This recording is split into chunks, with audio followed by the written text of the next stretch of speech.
Good evening. നമുക്ക് ഇന്നത്തെ class start ചെയ്യാം. നമ്മൾ ഇന്ന് ഓർഗാനിക് കെമിസ്ട്രിയിൽ എടുക്കാത്തൊരു പോർഷൻ അല്ലേ, ആ പോർഷനിൽ മെയിനായിട്ട് അത് പ്രാക്ടിക്കലായിട്ട് റിലേറ്റഡ് ആണ്. അപ്പോൾ നമുക്ക് അവിടെ നിന്ന് തുടങ്ങിയിട്ട് നമ്മുടെ ഒറിജിനൽ പ്രാക്ടിക്കൽ ഇത് രണ്ടും ഒന്ന് മിക്സ് ചെയ്ത് ക്ലിയർ ചെയ്ത് പോകാം കേട്ടോ. ഓക്കെ, അപ്പോൾ ആ ഒരു ഏരിയയിൽ ആദ്യം നിങ്ങൾ വരുന്നത് type of organic reaction and mechanism ആണ്. അത് ഏതെല്ലാം ടൈപ്പ് ആണെന്നൊന്ന് അറിഞ്ഞു വെക്കണം, അത്രേ ഉള്ളൂ. വേഗം ഒന്ന് എഴുതി വെച്ചു. Heading type of organic reaction and mechanism. Type of organic reaction and mechanism. ഇത് നിങ്ങൾക്ക് ചോദിക്കുകയൊന്നുമില്ല എക്സാമിന്, പക്ഷേ നമ്മൾ പ്ലസ് ടുവിലൊക്കെ വരുമ്പോൾ ആ ടൈപ്പ് എന്താണെന്നൊന്ന് ഐഡിയ ഉണ്ടാവണം. അതിന് വേണ്ടിയിട്ടാണ്. 10th നമുക്ക് അറിയാവുന്ന കാര്യങ്ങളാണ്. 1, 2, 3 ആയിട്ട് അതിൻ്റെ താഴെ ഒന്ന് എഴുതി വെക്കുക. ഫസ്റ്റ് സബ്സ്റ്റിറ്റ്യൂഷൻ റിയാക്ഷൻ, കുറച്ച് എഴുതേണ്ട ഏരിയ ആണ് ഇന്ന് കേട്ടോ. Substitution reaction. Second addition reaction. Addition reaction.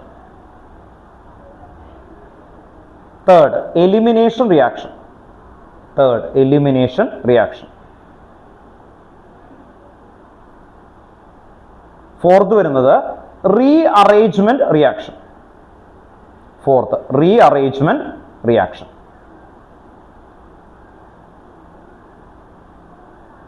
അപ്പൊ ഏതൊക്കെയായിരുന്നു എന്ന് പറഞ്ഞേ? Substitution, addition, elimination, rearrangement. അതിൽ എലിമിനേഷൻ ഒക്കെ നിങ്ങൾ പഠിച്ചതാണ്, ഓർമ്മയുണ്ടോ? Beta elimination. എന്തായിരുന്നു റീജന്റ്? ബീറ്റ എലിമിനേഷനിൽ ബീറ്റ എലിമിനേഷൻ ഓർമ്മയുണ്ടോ? CH3 CH2 Br. അതിലേക്ക് എന്താ ആഡ് ചെയ്യുന്നത്? ആണോ, ആൽക്കഹോളിക് AOH. ആൽക്കഹോളിക് AOH കൊടുക്കുമ്പോൾ എന്ത് വരും? Br-ഉം തൊട്ടടുത്ത H-ഉം കൂടി പോവും അല്ലേ. Br അറ്റാച്ച് ചെയ്യുന്ന കാർബൺ ആറ്റത്തിന് വിളിക്കുന്ന പേര് ആൽഫ. എന്തുകൊണ്ട് ആൽഫ വിളിച്ചു? എന്തിനാ അങ്ങനെ വിളിച്ചേ? ആൽഫ എന്ന് പറഞ്ഞാൽ ആരാ? ആൽഫ എന്ന് പറഞ്ഞാൽ ആരാ? ഫസ്റ്റ് അല്ലേ. ഫംഗ്ഷൻ ഗ്രൂപ്പ് അറ്റാച്ച് ചെയ്യുന്ന കാർബൺ ആറ്റത്തിനെ എന്ത് വിളിക്കുന്നത്? ആൽഫ കാർബൺ ആറ്റം അല്ലേ. അപ്പൊ നിയർ ബൈ അല്ലേ, ഇയാൾ ആൽഫയാണെങ്കിൽ നിയർ ബൈ തന്നെ എന്ത് വിളിക്കും? ബീറ്റ. ബാക്കിലിരിക്കുന്ന ആൾ എന്ത് വിളിക്കും? ബീറ്റ. നിയർ ബൈ അല്ലേ, തൊട്ടടുത്തിരിക്കുന്ന ആൾക്കാരെ ഓർത്ത് വെക്കാം. അങ്ങനെയുള്ളതാണ് ആണ് നമ്മൾ എന്ത് വിളിക്കുന്നത്? ബീറ്റ. അപ്പൊ അവിടെ നിന്ന് ഒരു ഹൈഡ്രജൻ പോവും. അപ്പൊ അവിടെ നമ്മൾ പറയുന്നത് ബീറ്റ എലിമിനേഷൻ. എലിമിനേഷൻ എന്ന് പറഞ്ഞാൽ എന്താ? Removal of molecule. സബ്സ്റ്റിറ്റ്യൂഷൻ എന്ന് പറഞ്ഞാൽ എന്തായിരിക്കും? ഒരാൾ പോയിട്ട് വേറൊരാൾ വരിക അല്ലേ. ഓക്കെ, അതിന് best example CH3 CH2 Cl. അതിലേക്ക് അക്വസ് KOH കൊടുത്താൽ, നേരത്തെ എന്താ കൊടുത്തത്? Alcoholic KOH. ഇവിടെ അക്വസ് KOH കൊടുത്താൽ ആ Br പോയിട്ട് OH വരും. അതെന്തായിരിക്കും? Nucleophilic substitution. അപ്പൊ അടുത്ത വർഷം പ്ലസ് ടുവിൽ 4 ഓർഗാനിക് കെമിസ്ട്രിയിലും ഈ ഹെഡിങ് വരും. അപ്പൊ നിങ്ങൾക്ക് മനസ്സിലാവണം, സബ്സ്റ്റിറ്റ്യൂഷൻ എന്ന് പറയുമ്പോൾ എന്താ? ഒരാൾ പോയിട്ട് വേറൊരാൾ വരും, അതിനെയാണ്. അപ്പോൾ ന്യൂക്ലിയോഫിലിക് സബ്സ്റ്റിറ്റ്യൂഷൻ ഈ വർഷം നമ്മൾ പഠിച്ചതാണ്. ന്യൂക്ലിയോഫൈൽ ആൻഡ് ഇലക്ട്രോഫൈൽ ഈ ചാപ്റ്ററിലാണ്, ഓർഗാനിക് കെമിസ്ട്രിയിലാണ്. ആരാ ന്യൂക്ലിയോഫൈൽ? 3 പോയിന്റ് ഓർത്ത് വെക്കണം എന്ന് പറഞ്ഞു. ഒന്ന് ടെക്സ്റ്റ് ബുക്കിലുള്ള ഡെഫിനിഷൻ, അത് കഴിഞ്ഞിട്ട് ഞാനൊരു ജനറൽ ഒരു വേർഡ് പറഞ്ഞു. ആരാ? നെഗറ്റീവ്ലി ചാർജ് ആണെങ്കിൽ അതെന്തായിരിക്കും? ന്യൂക്ലിയോഫൈൽ ആയിരിക്കും. അപ്പൊ എങ്ങനെയായിരിക്കും? നെഗറ്റീവ് വന്നാൽ എന്തായിരിക്കും? Electron rich. നെഗറ്റീവ് ആകുമ്പോൾ അല്ലേ, നെഗറ്റീവ് എന്ന് പറയുമ്പോൾ ഇലക്ട്രോൺ റിച്ച്. അപ്പോൾ ഇലക്ട്രോൺ റിച്ച് ആയിട്ടുള്ള ഒരു സ്പീഷീസ് വന്ന് മറ്റേ ആള് Cl- വന്ന് OH- റീപ്ലേസ് ചെയ്യുന്നു. അപ്പൊ എന്തൊക്കെ ഉണ്ടായിരുന്നു എന്ന് പറഞ്ഞേ? നമ്മൾ പഠിച്ചു 4. സബ്സ്റ്റിറ്റ്യൂഷൻ, അഡീഷൻ, എലിമിനേഷൻ, റീഅറേഞ്ച്മെന്റ് അല്ലേ. റീഅറേഞ്ച്മെന്റ്. അപ്പോൾ ഈ 4 എണ്ണമാണ് ടൈപ്പ് ഓഫ് റിയാക്ഷൻസ് ആയിട്ടുള്ളത്. അടുത്ത വർഷം മെക്കാനിസത്തിലൊക്കെ ഈ ഹെഡിങ് വരും. ഈ വർഷവും നിങ്ങൾക്ക് പഠിക്കാനുണ്ടായിരുന്നു ഇലക്ട്രോഫിലിക് സബ്സ്റ്റിറ്റ്യൂഷൻ. ഏതിലായിരുന്നു ആ മെക്കാനിസം നമ്മൾ പഠിച്ചത്? Generation of electrophile. ഓർമ്മയുണ്ടോ? എന്തായിരുന്നു? നൈട്രേഷൻ. ബെൻസീനിലേക്ക് നമ്മൾ നൈട്രേഷൻ ചെയ്യുമ്പോൾ അല്ലേ, ആദ്യം എന്താ വരിക? Generation of electrophile. ഇലക്ട്രോഫൈൽ വരും അല്ലേ. അത് കഴിഞ്ഞിട്ട് എന്ത് ചെയ്യും? Electrophilic substitution. എന്താ നടക്കുന്നത്? Electrophilic substitution. ഈ വർഷം പഠിച്ച മെക്കാനിസം ഏതൊക്കെയാണ്? ഈ ചാപ്റ്ററിലല്ല, അടുത്ത ചാപ്റ്ററിലും രണ്ടും കൂടി കണക്ട് ചെയ്തേക്കുന്നത്. ആദ്യത്തെ പഠിക്കുന്നത് ഫ്രീ റാഡിക്കൽ ഹാലജനേഷൻ. അവിടെ എന്തൊക്കെയായിരുന്നു പഠിച്ചത്? Initiation, propagation, termination. ഒരു മെക്കാനിസം ഉണ്ടാവും. ഈ എക്സാമിൻ്റെ പാറ്റേണിൽ ഒരു മെക്കാനിസം ഉണ്ടാവും. ആ മെക്കാനിസത്തിൽ ഒന്ന് ഇതാവാം. നമ്മുടെ ഹൈഡ്രോ കാർബൺ ആദ്യത്തെ ക്വസ്റ്റ്യൻ മെക്കാനിസമാണ്. ഫസ്റ്റ് ക്വസ്റ്റ്യൻ കണ്ടോ? ടെക്സ്റ്റ് ബുക്കിൽ ആദ്യത്തെ ക്വസ്റ്റ്യൻ മെക്കാനിസമാണ്. ഫസ്റ്റ് ക്വസ്റ്റ്യൻ പോയി നോക്കണം. മെക്കാനിസം ഒന്നും എഴുതി വെച്ചിട്ടുള്ളവർ എന്ത് ചെയ്യും? അവിടെ ഹാലജനേഷൻ ചെയ്യുമ്പോൾ അവർക്ക് ആൽക്കെയിൻ കിട്ടും. എന്തുകൊണ്ട് എന്നാണ്. അപ്പോൾ ആ മെക്കാനിസം എഴുതിയിട്ട് നമ്മൾ ആ 3 ഹെഡിങ് എഴുതും. എന്തൊക്കെയായിരുന്നു? Initiation, propagation, termination. പിന്നെന്താ? എവിടെയാണ് മെക്കാനിസം പഠിച്ചേ? അവർക്ക് കിട്ടി അല്ലേ. എന്തായിരുന്നു മെക്കാനിസം? മാർക്കോണിക്കോഫ് റൂൾ അല്ലേ. ദെൻ അടുത്താണ് ആന്റി മാർക്കോണിക്കോഫ് റൂൾ. അതിന്റെ മെക്കാനിസം ഉണ്ടായിരുന്നു അല്ലേ. ഓക്കെ, പെറോക്സൈഡ് അല്ലേ, ഗരാഷ് എഫക്ട്, അത് കൊടുക്കുമ്പോൾ നടക്കുന്ന മെക്കാനിസം. പിന്നെന്തായിരുന്നു ഇപ്പോൾ പറഞ്ഞ ഇലക്ട്രോഫിലിക് സബ്സ്റ്റിറ്റ്യൂഷൻ എന്ന് പറയുന്നത്. അങ്ങനെ നമുക്ക് മെയിനായിട്ട് എന്താണ് 4 മെക്കാനിസം ആണ് വരുന്നത്. അതൊന്ന് ഓർത്ത് വെക്കണം. അപ്പോൾ ഈ ടോപ്പിക്കിനായിട്ട് ക്ലിയർ ചെയ്ത് ഓർത്ത് വെക്കണം. അപ്പോൾ പഠിച്ചല്ലോ? പറഞ്ഞു തുടങ്ങിക്കോട്ടെ. മീനാക്ഷി സ്റ്റാർട്ട് ചെയ്തോ. 4 ഇപ്പോൾ പറഞ്ഞത് എഴുതിയത്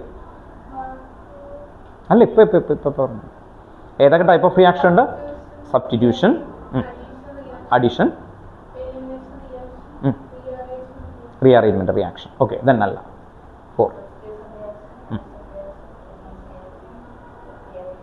rearrangement reaction. Then next heading എഴുതി വെച്ചു കേട്ടോ. ഇതിനെക്കുറിച്ച് വേറെ ഒന്നുമില്ല, ജസ്റ്റ് ഹെഡിങ് എഴുതി വെച്ചിട്ടുണ്ട്. Then method of purification of organic compound. Method of purification of organic compound. Method of purification of organic compound. ഇതിന്റെ PDF ഇട്ടിട്ടുണ്ട്. അതിൽ വളരെ ക്ലിയർ ആയിട്ട് കുറച്ചായിട്ട് കൊടുത്തേക്കുന്നത് ഈ പറയുന്നത്. മറ്റേത് ആ ഹെഡിങ് മാത്രമേ ഉള്ളൂ ടെക്സ്റ്റ് ബുക്കിൽ, അത് മാത്രം എഴുതിയാൽ മതി. Method of purification of organic compound. ഇത് 1 to മുതൽ 5 വരെയാണ്. 5 ഹെഡിങ്സ് എഴുതണം.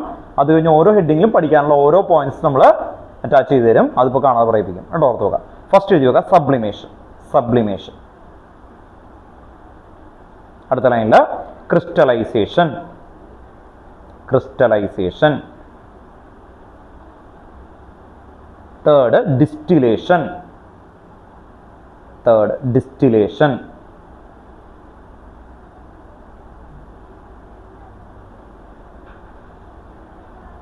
Fourth differential extraction. Differential extraction. Differential extraction. Fifth chromatography. Fifth chromatography.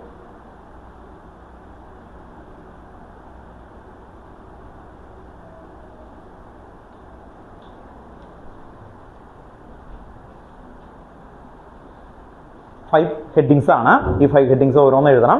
ഈ ഹെഡിങ്സ് ഇപ്പോൾ പറയണം കേട്ടോ. ഓർത്തോക്കെ ഒന്ന് നോക്കിയേ. ഏതൊക്കെയായിരുന്നു? ആദ്യം സബ്ലിമേഷൻ, ഒന്നുകൂടി പറഞ്ഞേ. Crystallisation, distillation, differential extraction, chromatography. Clear ആണോ? ഒന്നുകൂടി പറഞ്ഞു നോക്കാം.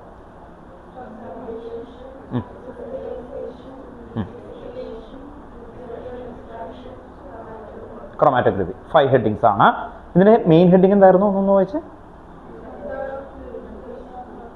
Method of purification of organic compound അല്ലേ? ഓക്കെ. അപ്പോൾ എന്താണ് ഇമ്പ്യൂരിറ്റീനെ മാറ്റുന്ന മെത്തേഡ് എന്നേ ഇതിന്റെ മീനിങ് ഉള്ളൂ അല്ലേ? ഇമ്പ്യൂരിറ്റീസിനെ നമുക്ക് റിമൂവ് ചെയ്തെടുക്കുന്ന മെത്തേഡ്, അതാണ് ഈ പറയുന്ന 5 മെത്തേഡ് എന്ന് പറയുന്നത്. ഫസ്റ്റ് വരുന്നത് സബ്ലിമേഷൻ ആണ് കേട്ടോ. ഓക്കെ. അപ്പോൾ എക്സാമ്പിൾ വെച്ചിട്ട് നമുക്കത് ഇമാജിൻ ചെയ്ത് പഠിക്കാം. സബ്ലിമേഷനിൽ സബ്ലിമബിൾ സബ്സ്റ്റൻസ് ആയിരിക്കണം ഒരെണ്ണം കേട്ടോ. ഓർത്തോക്കെ. മെയിൻ കമ്പോണന്റ് സബ്ലിമബിൾ ആയിരിക്കണം.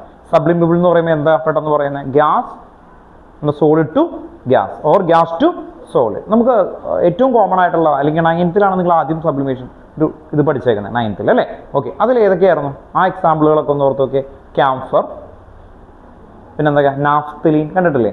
പിന്നെ റൂം ഫ്രഷർ എന്നൊക്കെ പറഞ്ഞൊരു സാധനമൊക്കെ വെക്കില്ലേ? അതെല്ലാം എന്തായിരിക്കും? സബ്ലിമബിൾ ആയിരിക്കും. പിന്നെ വരുന്ന ഡ്രൈ ഐസ് അല്ലേ? ഡ്രൈ ഐസ് അറിയാലോ. ഡ്രൈ ഐസ് ആകുമ്പോൾ അതെന്തായിരുന്നു? കാർബൺ ഡൈ ഓക്സൈഡിന്റെ സോളിഡ് ഫോം ആണ് ഡ്രൈ ഐസ്. ഇതെല്ലാം സബ്ലിമബിൾ സബ്സ്റ്റൻസ് ആണ് കേട്ടോ. ഓക്കെ. അങ്ങനെ ഈ സബ്ലിമബിൾ സബ്സ്റ്റൻസിനെ എങ്ങനെ നമുക്ക് സെപ്പറേറ്റ് ചെയ്തെടുക്കാൻ പറ്റും?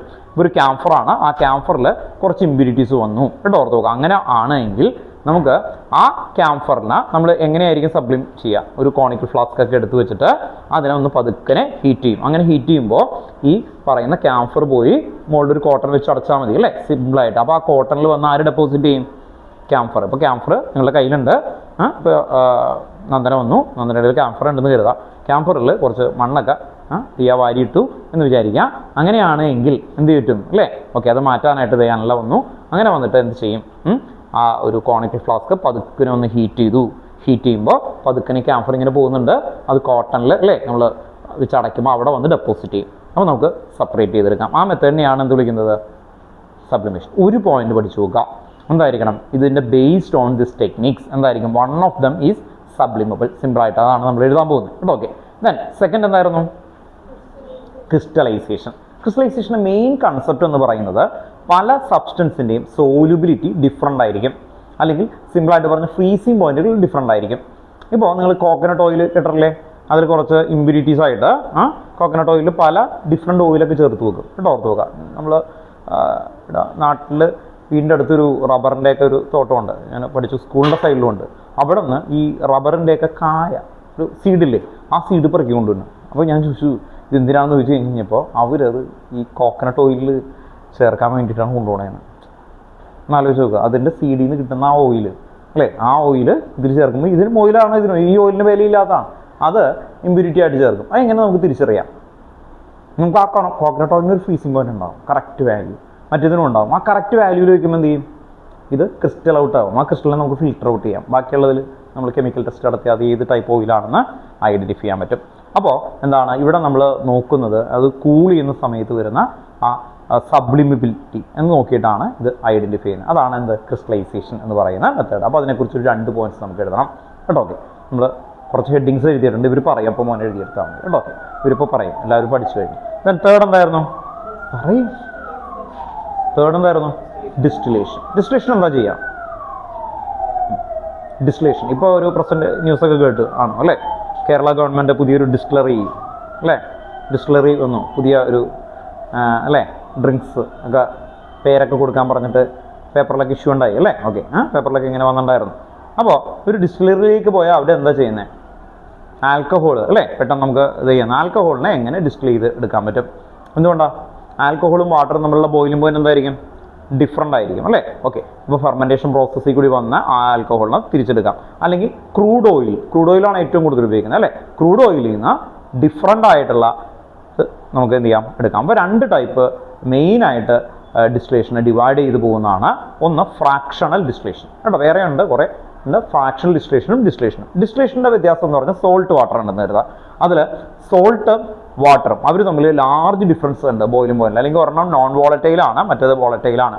അങ്ങനെ വന്നു കഴിഞ്ഞാൽ ലാർജ് ഡിഫറൻസ് വന്നു കഴിഞ്ഞാൽ 20 ഡിഗ്രിക്ക് മുകളിൽ വന്നു കഴിഞ്ഞാൽ നമ്മൾ ഹീറ്റ് ചെയ്ത് കഴിഞ്ഞാൽ ഏറ്റവും ഈസി ആയിട്ട് വോളറ്റൈൽ എന്ന് പറഞ്ഞാൽ വേപ്പറായി പോകും അല്ലേ? ഒരെണ്ണം ഈസി ആയിട്ട് വേപ്പറാകും. അപ്പോൾ നമ്മളൊരു കോളമൊക്കെ വെച്ച് ഫ്രാക്ഷൻ കോളം വെച്ച് അത് കൂൾ ചെയ്യുമ്പോൾ ഇവിടെ നിന്ന് ഇങ്ങനെ ഡ്രോപ്പ് ആയിട്ട് ആ സബ്സ്റ്റൻസ് നമുക്ക് സെപ്പറേറ്റ് ചെയ്തെടുക്കാൻ പറ്റും. ഓക്കെ, അപ്പോൾ എന്താണ് ഡിഫറൻസ് ഇൻ, അതിൽ ഒറ്റ പോയിന്റേ ഉള്ളൂ, എന്താണ് large difference in boiling point. എന്തിൽ? ഡിസ്റ്റിലേഷൻ.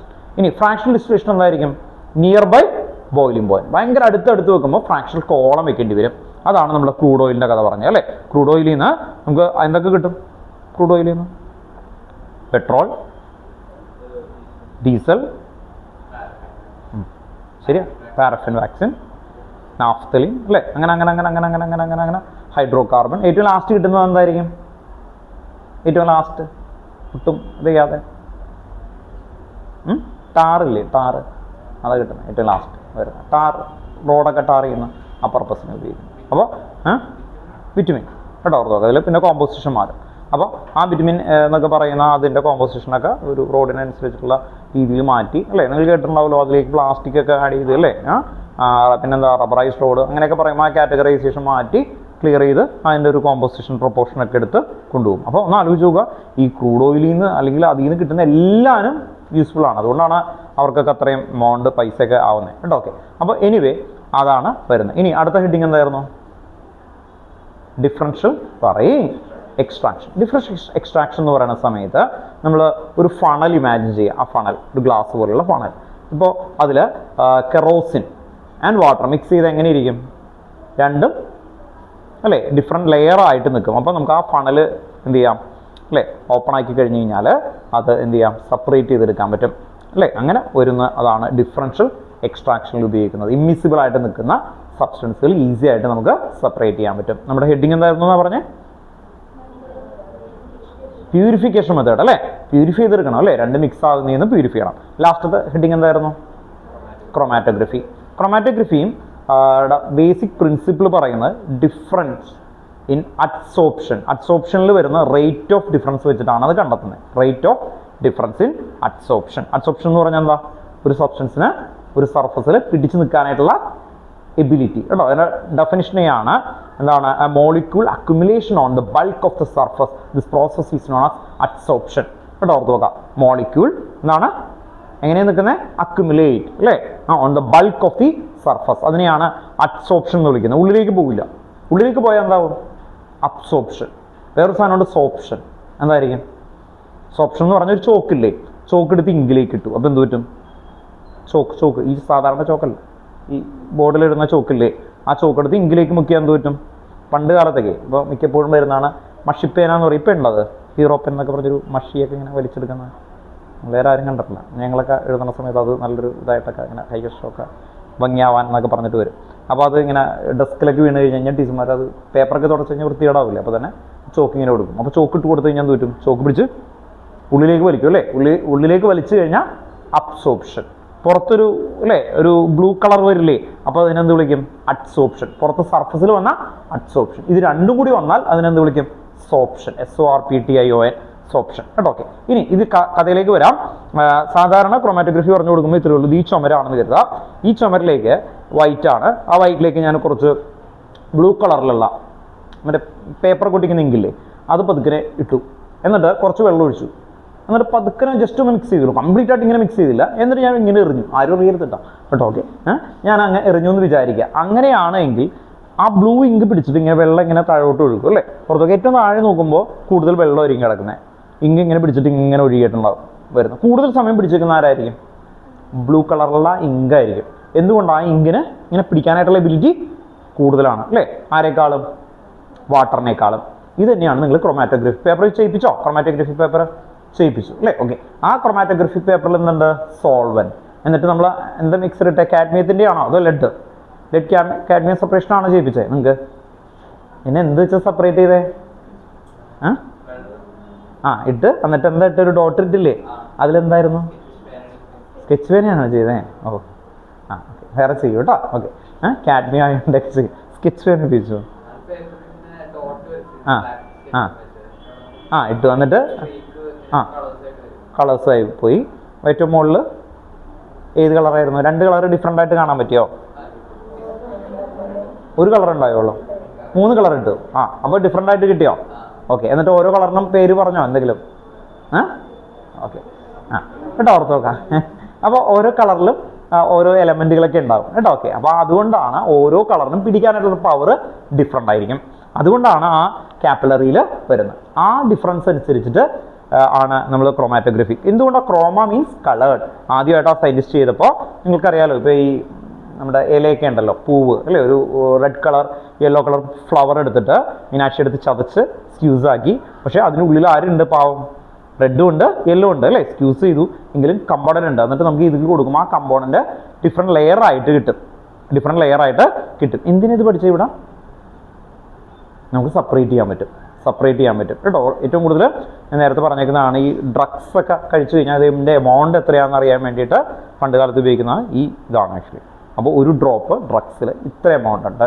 ആ എമൗണ്ട് എന്താണ്? 12 hours ചെക്ക് ചെയ്ത് കഴിഞ്ഞാൽ കറക്റ്റ് എമൗണ്ട് കിട്ടും. അതനുസരിച്ചാണ് കേസ് രജിസ്റ്റർ ചെയ്യുക. അതനുസരിച്ചാണ് നമ്മൾ ഇത് ചെയ്യുന്നത്. അതുകൊണ്ട് 12 hours കഴിയുമ്പോഴേക്കും ആരും എടുത്തുകൊണ്ട് പോയിക്കോളും. ബോഡിയിൽ നിന്ന് കംപ്ലീറ്റ് എലിമിനേറ്റ് ചെയ്യാൻ പറ്റും, പിടിക്കാൻ പറ്റില്ല. എവിടെയാണ് ടെസ്റ്റ് ചെയ്യുന്നത്? മെയിനായിട്ട് കാക്കനാട് കേട്ടോ. ഓർത്ത് നോക്കുക, കാക്കനാടാണ് നമ്മുടെ കെമിക്കൽ ലബോറട്ടറി ഉള്ളത് അല്ലേ? ഓർത്ത് നോക്കാം. അപ്പോൾ ഈ ഡ്രഗ്സ് എന്ന് പറയാൻ കാരണം മറ്റേതിന് വേറെ ടെസ്റ്റാണ്. ആൽക്കഹോളിക് കണ്ടന്റ് വേറെ ടെസ്റ്റ് പെട്ടെന്ന് കണ്ടെത്താൻ പറ്റും.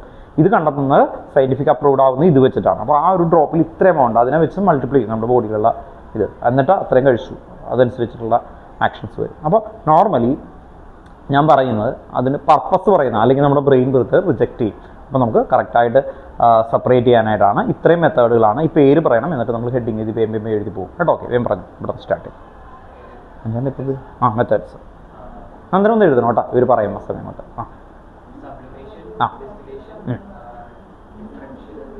എക്സ്ട്രാക്ഷൻ അതിനിടെ പറഞ്ഞു വിട്ടു. ഒന്നും കൂടി ആദ്യം മുതൽ പറഞ്ഞു. സബ്ലിമേഷൻ,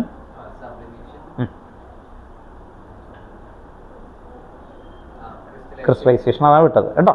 ക്രിസ്റ്റലൈസേഷൻ, ക്രോമാറ്റോഗ്രഫി മോനെ പറ.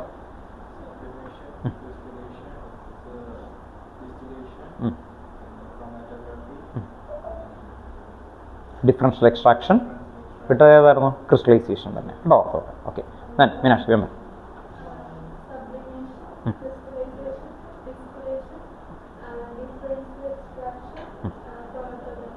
ഓക്കെ, ദന്തിയ പറ.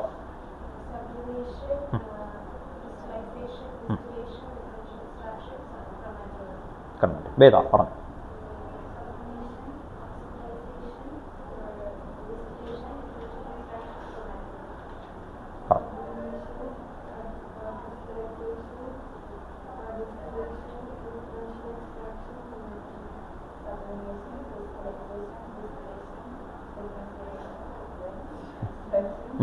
Differential extraction chromatography. നന്ദന പറ.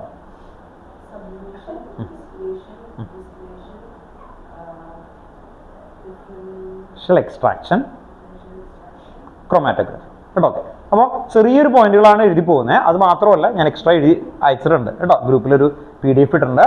അതിലുള്ള ആ PDF-ലുള്ളത് നോക്കിയിട്ട് പഠിക്കണം. കുറച്ചും കൂടി ഉണ്ടാവും, ഒരു 2 ലൈനൊക്കെ കൂടുതലുണ്ടാവും. അപ്പോൾ ഇപ്പോൾ നമുക്ക് പെട്ടെന്നൊന്ന് എഴുതി പോകാം. സബ്ലിമേഷൻ എഴുതി വെച്ചോ. Heading sublimation.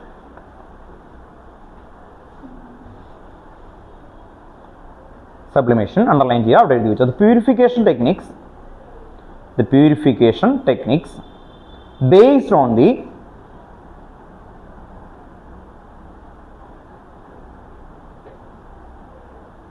purification techniques based on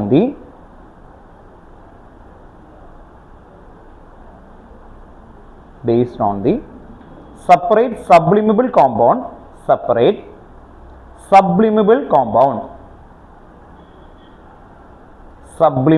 compound from non-sublimable impurities.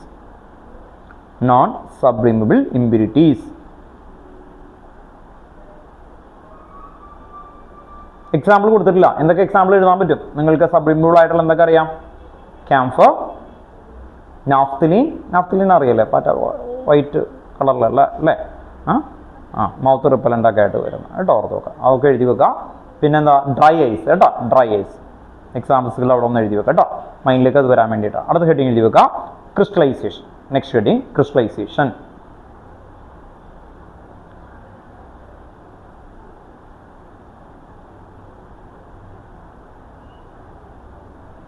It is based on the difference in the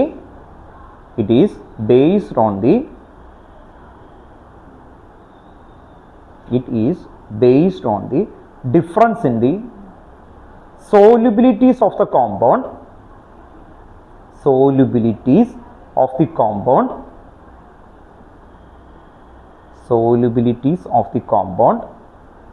and the impurities in a suitable solvent.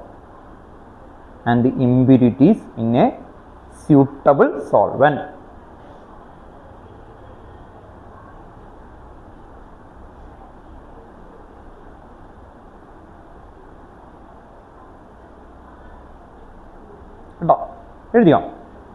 Impurities in a suitable solvent. അപ്പോൾ ആ word ഒന്ന് ഓർത്ത് underline ചെയ്യണം കേട്ടോ. Difference in the solubilities of the compound കേട്ടോ. സോലുബിലിറ്റീനെ base ചെയ്തിട്ടാണ് നമ്മൾ വരുന്നത്. അടുത്ത ലൈനിൽ നെക്സ്റ്റ് പാരഗ്രാഫായിട്ട് അടുത്ത ഒരു പോയിന്റ് കൂടി എഴുതി വെക്കണം. On cooling the solution. നമുക്കറിയാം ഒരു ഇമ്പ്യൂരിറ്റി ഉള്ളൊരു സൊല്യൂഷൻ നമ്മൾ കൂൾ ചെയ്യാൻ പോവാണ്. അപ്പോൾ എന്ത് പറ്റും? On cooling the solution, pure compound crystallize out and is removed by filtration.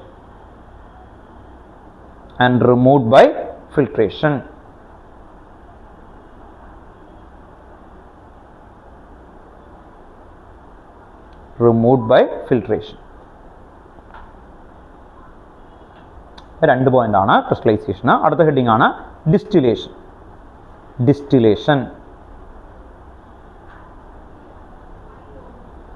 Next heading distillation. ഡിസ്റ്റിലേഷനിൽ 2 പോയിന്റ്സ് നമുക്ക് ഒന്ന് എഴുതി പോവാം.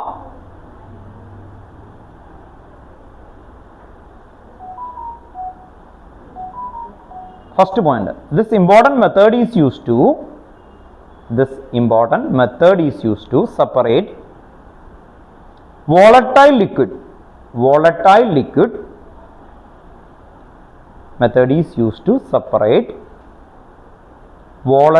liquid from non-volatile impurities.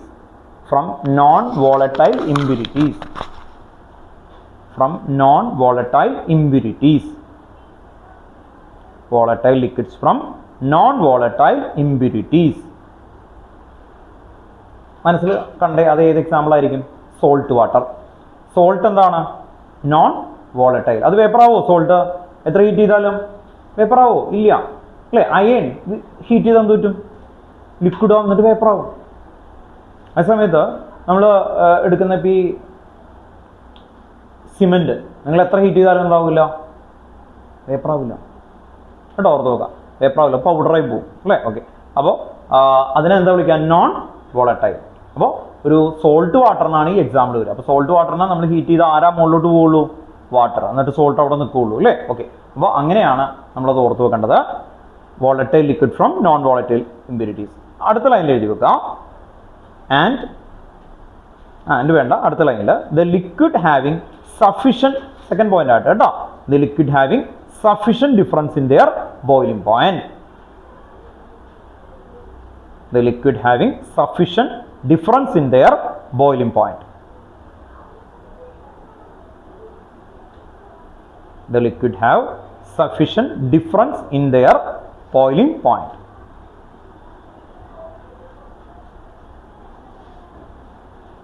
Approximately അത് പറയുന്നത് 20 ഡിഗ്രി സെൽഷ്യസ് ഒക്കെയാണ് അല്ലേ, അല്ലെങ്കിൽ 20 യൂണിറ്റ് ഡിഫറൻസ് ആണ് മെയിനായിട്ട് എങ്കിലും വേണ്ടത്.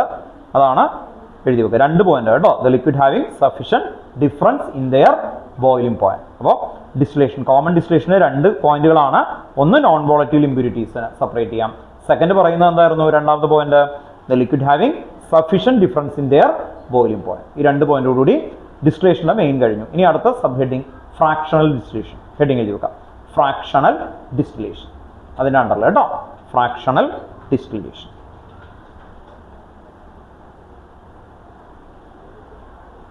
ഫ്രാക്ഷണൽ ഡിസ്റ്റിലേഷൻ അവിടെ എഴുതി വെക്കുക. First point, if the difference in boiling point of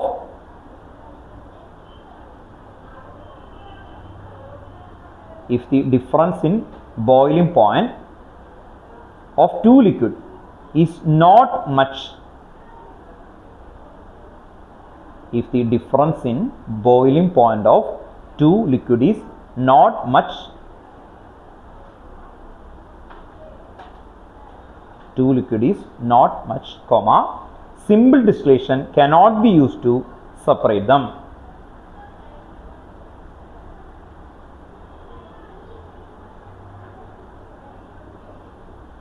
Simple distillation cannot be used to separate them.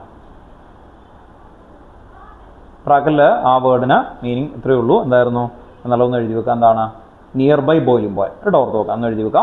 Near by boiling point എന്ന് അവിടെ എഴുതി വെക്കുക. Near by boiling point. അപ്പോൾ 2 ലിക്വിഡ് ഉണ്ട്, രണ്ടിൻ്റെയും നിയർ ബൈ ബോയിലിംഗ് പോയിന്റ് ആണെങ്കിൽ അതിനെ നമുക്ക് സെപ്പറേറ്റ് ചെയ്യാനായിട്ട് നമുക്ക് എന്ത് പറ്റുള്ളൂ? ഫ്രാക്ഷണൽ ഡിസ്റ്റിലേഷൻ പറ്റുള്ളൂ. അപ്പോൾ നിയർ ബൈ ബോയിലിംഗ് പോയിന്റ് ആണെങ്കിൽ ഫ്രാക്ഷണൽ ഡിസ്റ്റിലേഷൻ ആണ്. പിന്നെ ആ മെത്തേഡാണ് പറയുന്നത്. മെത്തേഡ് അവിടെ നിൽക്കട്ടെ, നമ്മൾ ആ പ്രിൻസിപ്പിൾ മാത്രമാണ് ജസ്റ്റ് നോക്കി പോകുന്നത്.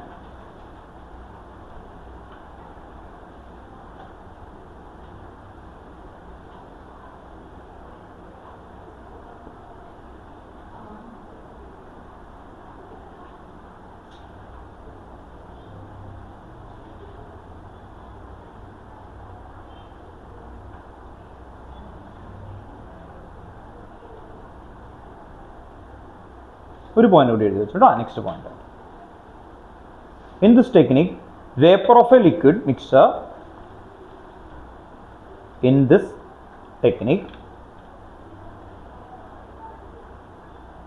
Vapour of A liquid mixture are passed through a fractionating column. In this technique vapor of a liquid mixture are passed through a fractionating column. In this technique vapor of a liquid mixture are passed through a fractionating column before condensation.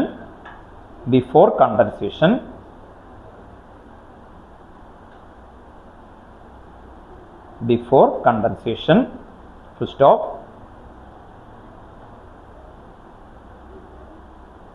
Vapor of the liquid with higher boiling point,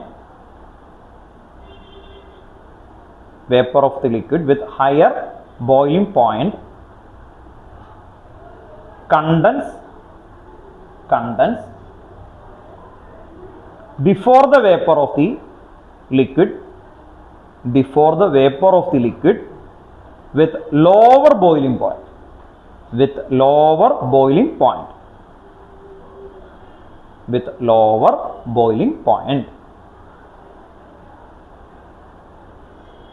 vapor of the liquid with higher boiling point condense before the vapor of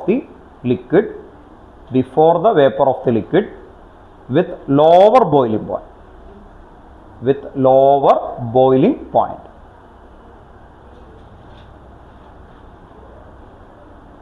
എഴുതിയോ? Okay, അപ്പോൾ എന്തായിരിക്കും ഏറ്റവും boiling point കുറവുള്ളത് അല്ലേ? ഏറ്റവും law boiling point എവിടെ വരും? ടോപ്പിൽ അല്ലേ? പെട്ടെന്ന്. അപ്പോൾ എക്സാമ്പിൾ ഇവിടെ നമ്മൾ എഴുതിക്കോ. എക്സാമ്പിൾ എന്തായിരുന്നു? ക്രൂഡ് ഓയിൽ കേട്ടോ. Crude oil in petroleum industry. Example എൻ്റെ താഴെ കേട്ടോ. ഫ്രാക്ഷണൽ ഡിസ്റ്റിലേഷൻ എക്സാമ്പിൾ ആണ് crude oil in petroleum industry. അപ്പോൾ ക്രൂഡ് ഓയിലിൽ ഏറ്റവും ലോ ബോയിലിംഗ് പോയിന്റ് എന്ന് പറയുന്നത് പെട്ടെന്ന് ഗ്യാസ് ആവുന്ന ആരായിരിക്കും? നമ്മുടെ വീട്ടിൽ ഉപയോഗിക്കുന്ന ആരാണ്?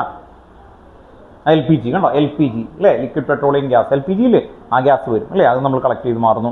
പിന്നെ അടുത്ത കോളത്തിൽ ആരാ വരിക? പെട്ടെന്ന് ബോയിലിംഗ് പോയിന്റ് ഏറ്റവും കുറവുള്ളത്. ലോ ബോയിലിംഗ് പോയിന്റ് ആർക്കാ പിന്നെ പെട്ടെന്ന് തീ പിടിക്കുന്നത്?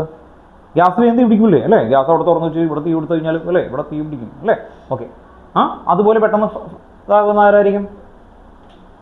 പെട്രോൾ അല്ലേ? എന്തായിരുന്നു? പെട്രോൾ ഉണ്ട്, ഡീസൽ ഉണ്ട്. രണ്ടും കത്തിച്ച് എന്ത് പറ്റും? പെട്രോള് നിങ്ങളൊന്ന് ഒഴിച്ചിട്ട് ഇങ്ങനെ കത്തിക്കും എന്ന് പറഞ്ഞ് വെച്ചേക്കാം, അതങ്ങ് പോവും കേട്ടോ. ഓക്കെ, ഡീസലാണെങ്കിൽ എന്ത് പറ്റും? അതിങ്ങനെ കത്തും അല്ലേ? ഓക്കെ, അപ്പോൾ ഡീസൽ വരുള്ളൂ. ഈ വീട്ടിൽ നാട്ടിലൊക്കെ ഈ മറ്റേ ചെടിയുടെയൊക്കെ ഇലയൊക്കെ വീണ്, മരത്തിൻ്റെയൊക്കെ ഇല വീണ് ഇതിങ്ങനെ കുറേ ഇങ്ങനെ കത്തിക്കും. അപ്പോൾ ചെറുക്കിയ ഈ മഴയൊക്കെ ആണെങ്കിൽ നനഞ്ഞിട്ടുണ്ടാവും. അപ്പോൾ നമ്മൾ ഇതുപോലെ ഇങ്ങനെ ഉപയോഗിക്കും. അത് കെറോസിനൊക്കെ ഒഴിച്ചു കൊടുത്തു കഴിഞ്ഞ് കഴിഞ്ഞാൽ എന്ത് ചെയ്യും? കിട്ടും. കെറോസിൻ ഇടായപ്പോൾ ഒരു പ്രാവശ്യം ഞാൻ പെട്രോൾ വാങ്ങിച്ചു കഴിഞ്ഞിട്ട് അത് എൻ്റെ ധാരണ എന്താണ്, അത് ഒഴിക്കണ പോലെ ഇത് ഒഴിച്ചിട്ട് കൊടുക്കുകയാണ്. പെട്രോൾ ഒഴിച്ചിട്ട് സാധനം കൊടുക്കലും പൂം എന്ന് പറഞ്ഞൊരു ഇങ്ങനെ ഒന്ന് തീ പിടിച്ചു. അത് കഴിഞ്ഞിട്ട് അത് തീർന്നു പോയി. മനസ്സിലായി? അപ്പം പിന്നീട് മനസ്സിലായത് എന്താണ്, സാധാരണ ആൾക്കാർക്ക് അറിയാം ഡീസലേ അങ്ങനെയുള്ള കാര്യങ്ങൾക്ക് ഉപയോഗിക്കുകയുള്ളൂ. ഡീസൽ ഒഴിക്കുമ്പോൾ എന്ത് പറ്റും? അത് അവിടെ നിന്ന് പതുക്കെ ഇങ്ങനെ കത്തി നിൽക്കും കേട്ടോ. ഓക്കെ, വീട്ടിൽ ഇപ്പം നിങ്ങളുടെ വീട്ടിൽ ആരുടെയെങ്കിലും വീട്ടിൽ മറ്റേ വിറകടുപ്പുണ്ടോ? ഇതിലാരെങ്കിലും ഇല്ല? ഓക്കെ, നാട്ടിൽ അവിടെ ഇതുണ്ട്, വിറകൊക്കെ വെച്ച് തീ പിടിക്കുന്നൊരു പരിപാടിയുണ്ട് ആക്ച്വലി. അപ്പോൾ അതിൽ ആൾക്കാർ ഇതുപോലെ ഇങ്ങനെ എടുത്തു കെറോസിനൊക്കെ ഒന്ന് കിട്ടും. അപ്പോൾ നമ്മളങ്ങനെ തീ എടുത്ത് ക്ലിയർ ചെയ്ത് കിട്ടും കേട്ടോ. ഓക്കെ, അപ്പോൾ നമുക്ക് അടുത്ത ഹെഡിങ്ങിലേക്ക് വരാം കേട്ടോ. Steam distillation. Next heading steam distillation.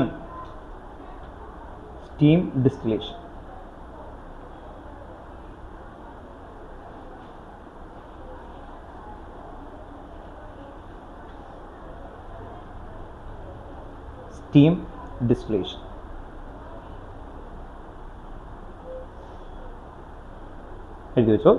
This technique is applied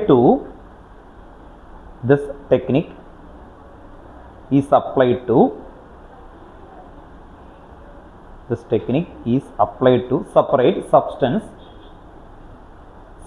substance which are steam volatile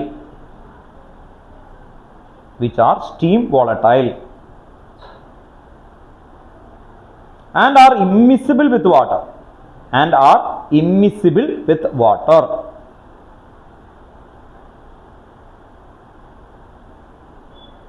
Immiscible, IMMISCIBLE, immiscible with water. ഇതാണ് ഒറ്റ പോയിന്റ് പഠിക്കാനുള്ളൂ, വേറൊന്നുമില്ല. വാട്ടറിൽ ഡിസോൾവ് ആകില്ല, സ്റ്റീമിൽ ഡിസോൾവ് ആകും. അങ്ങനെയുള്ള ആൾക്കാരെ ഉദ്ദേശിക്കുന്നത്. Separate which are steam volatile. Steam volatile എന്ന് പറഞ്ഞാൽ എന്താ? സ്റ്റീമിൽ അല്ലേ ഡിസോൾവ് ആകും. വാട്ടറിൽ എന്തായിരിക്കും? ഇമ്മിസിബിൾ ആയിരിക്കും. വാക്സ് അറിയാലോ, വാക്സ് കണ്ടിട്ടില്ലേ? വാക്സ് സ്റ്റീമിൽ ഡിസോൾവ് ചെയ്യും.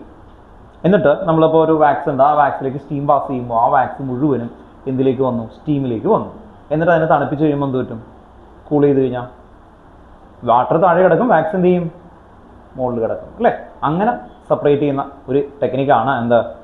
ഈ പറയുന്ന സ്റ്റീം വോളറ്റൈൽ. കേട്ടോ, ഓർത്ത് നോക്കാം. നിങ്ങൾക്ക് വാക്സ് എന്ന് പറഞ്ഞാൽ അറിയാമല്ലോ അല്ലേ? മെഴുകുതിരി കണ്ടിട്ടില്ലേ വീട്ടിൽ? അതുണ്ട് കേട്ടോ, ഓർത്ത് നോക്കാം. അപ്പോൾ നിങ്ങൾ ജസ്റ്റ് ഒരു എക്സാമ്പിൾ എടുക്കാം. നിങ്ങളുടെ അവിടെ ഒരു മെഴുകുതിരിയൊക്കെ എത്തിച്ച് വെച്ചിട്ട് കുറേ നാളായിട്ട് ഇങ്ങനെ കത്തിച്ച്, പള്ളികളിലൊക്കെ കണ്ടിട്ടുണ്ടാവും അല്ലേ? ഇങ്ങനെ കത്തിച്ച് വെച്ചിട്ട് വലിയൊരു ഇത്. അപ്പോൾ ഇതിൽ കുറേ വാക്സ് ഉണ്ട്, അതുമ്പോൾ മുഴുവനും ആകെ വൃത്തികേടായിട്ടിരിക്കുന്നു അല്ലേ? ഓക്കെ, അപ്പോൾ അങ്ങനെയാണെങ്കിൽ നിങ്ങൾ സയൻസ് ഒക്കെ പഠിച്ച കുട്ടികളാണ്. അപ്പോൾ നിങ്ങൾ എന്ത് ചെയ്യും?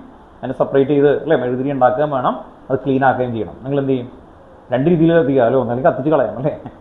അല്ലെങ്കിൽ നിങ്ങൾ വെറുതെ വെള്ളമൊക്കെ ഒഴിച്ച് കഴിഞ്ഞാൽ പോകില്ല. സ്റ്റീം പാസ് ചെയ്യുമ്പോൾ എന്താവും? അതിങ്ങനെ മെൽറ്റായിട്ട് ആ സ്റ്റീമിൽ ഡിസോൾവ് ആകും അല്ലേ? സിമ്പിളായിട്ട് പറഞ്ഞാൽ നല്ല ഹോട്ട് വാട്ടർ, നല്ല ചൂടുള്ള വെള്ളം അതിലേക്ക് കൊടുത്തു കഴിഞ്ഞാൽ എന്ത് പറ്റും? അതിലേക്ക് ഡിസോൾവ് ആകും. അങ്ങനെ ഡിസോൾവ് ആയി കഴിഞ്ഞ് കഴിഞ്ഞാൽ പിന്നെ എന്ത് ചെയ്യും? തണുത്ത് കഴിഞ്ഞാൽ എന്ത് പറ്റും? മുകളിൽ സെപ്പറേറ്റ് ആകും. വീട്ടിലൊരു എക്സാമ്പിൾ പറഞ്ഞാൽ അറിയാം നിങ്ങൾക്ക്. മീറ്റൊക്കെ വീട്ടിലുകളിൽ ഉപയോഗിക്കുന്ന ആൾക്കാർക്ക് അറിയാം. ഈ പാത്രത്തിലൊക്കെ മീറ്റിൻ്റെ ആ ഒരു നെയ്യ് എന്ന് പറയുന്ന ഒരു സാധനമായി കഴിഞ്ഞ് കഴിഞ്ഞാൽ കഴുകിയാലൊന്നും അങ്ങനെ പോകില്ല. അപ്പോൾ വീട്ടിൽ നിങ്ങൾ ചെയ്യില്ലായിരിക്കും, പാരൻസ് ചെയ്യുന്ന ഒരു പരിപാടിയുണ്ട്. നല്ല ചൂടുവെള്ളം വെച്ചിട്ട് അതിലേക്ക് ഒഴിക്കും, എന്നിട്ട് പെട്ടെന്ന് ക്ലീൻ ആവും. എന്തുകൊണ്ടാണ്? ഹോട്ട് വാട്ടർ അല്ലെങ്കിൽ സ്റ്റീമിൽ അതെന്താവും? ഡിസോൾവ് ആകും പെട്ടെന്ന്, അല്ലേ? മാറിക്കിട്ടും. അത് ഡിസോൾവ് ആകും. പിന്നെ അത് തണുത്ത് കഴിഞ്ഞാൽ എന്ത് പറ്റും? പഴയതുപോലെ, അല്ലേ? മസിൽ പിടിച്ച് സോളിഡ് ആയിട്ട് നിൽക്കും കേട്ടോ. അതാണ് ഇവിടെ ഉപയോഗിക്കുന്ന ടെക്നിക്സ് ആയിട്ട് വരുന്നത്. എക്സാമ്പിൾ എഴുതാം. നമുക്ക് ഈ എക്സാമ്പിൾ ഒന്നും എഴുതാൻ പറ്റൂല, അല്ലേ? എക്സാമ്പിൾ എഴുതി വെക്കാം കേട്ടോ. Okay. Aniline is separated by this technique from aniline water mixture.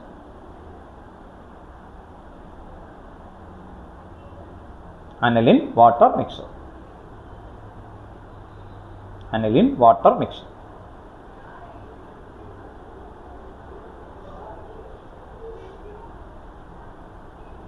അടുത്ത heading differential extraction. Next heading differential extraction. Differential extraction അതായത് ഈ ഒരു ഫണലിൻ്റെ ടെക്സ്റ്റ് ബുക്കിൽ നിങ്ങൾ നോക്കി അറിയാം. ഈ ഒരു ഫണലുണ്ട്, ഇത് കണ്ടോ? ഈ ഫണൽ എക്സ്ട്രാക്ഷൻ ഫണലാണ്. ആ ഫണലിൽ കണ്ടോ രണ്ടെണ്ണം, ഒരു ബ്ലൂവും ഒരെണ്ണം, അല്ലേ? ഓക്കെ. ഇപ്പോൾ ഇവിടെ നിന്ന് ഈ സ്റ്റോപ്പർ ഒന്ന് ഓപ്പൺ ചെയ്യുമ്പോൾ ഇത് ഈ പറയുന്ന ബ്ലൂ കളറിലുള്ള ആ ഒരു കണ്ടന്റ്, ഇപ്പം അനലിനാണെങ്കിൽ അനലിൻ കണ്ടോ, ഓർത്ത് നോക്കുക. ആ വാട്ടർ, ഇത് മുകളിൽ വാട്ടറാണ് കണ്ടോ, ഓർത്ത് നോക്കുക. അത് നമുക്ക് എന്ത് ചെയ്യാൻ പറ്റും? സെപ്പറേറ്റ് ചെയ്യാൻ പറ്റും. അപ്പോൾ ഇപ്പോൾ ഈ കിട്ടിയേക്കുന്ന മെത്തേഡില്ലേ, ഒരെണ്ണം വാട്ടറിൽ ഡിസോൾവ് ആകുമ്പോൾ ഇമ്മിസിബിൾ ആയിട്ടല്ലേ നിൽക്കുന്നത്, അതിനെ നമുക്ക് സെപ്പറേറ്റ് ചെയ്യാനായിട്ട് എന്ത് ഉപയോഗിക്കാം? മെത്തേഡ് യൂസ് ചെയ്യാം കേട്ടോ, ഓർത്ത് നോക്കുക. അപ്പോൾ എന്തായിരുന്നു, അല്ലേ? മിസിബിലിറ്റി നോക്കിയിട്ടാണ് അതിനെ നമ്മൾ സെപ്പറേറ്റ് ചെയ്യാൻ പോകുന്നത്. അവിടെ ഒന്ന് എഴുതി വെച്ചു കേട്ടോ. Differential extraction.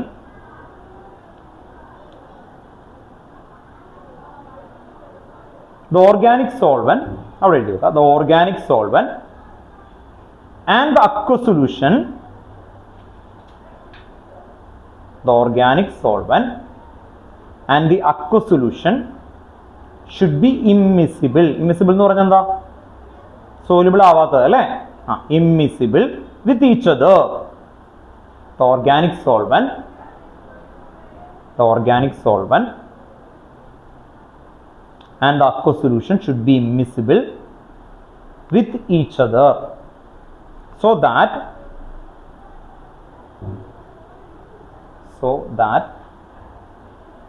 they form two distinct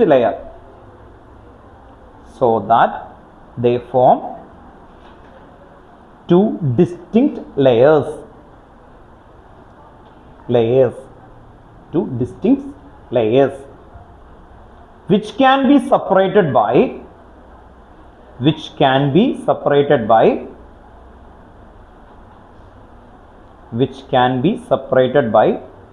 separatory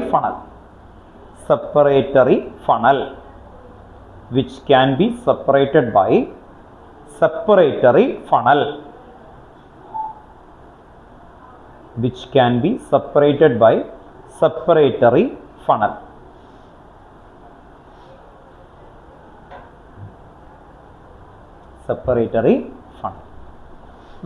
അതാണ് വന്നേക്കുന്നത് ഡിഫറൻഷ്യൽ എക്സ്ട്രാക്ഷനിൽ. അപ്പോൾ സെപ്പറേറ്റർ ഫണൽ യൂസ് ചെയ്തിട്ട് നമുക്കത് സെപ്പറേറ്റ് ചെയ്യാൻ പറ്റും. Next last heading chromatography.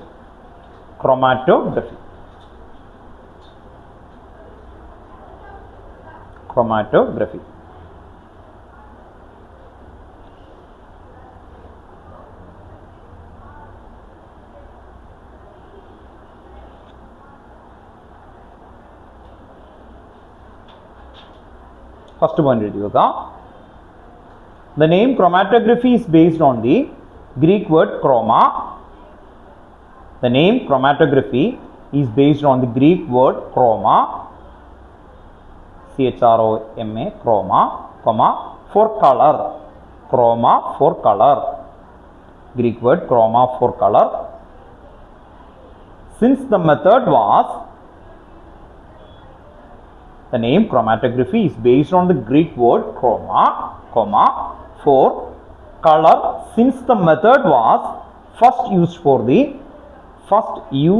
the separation of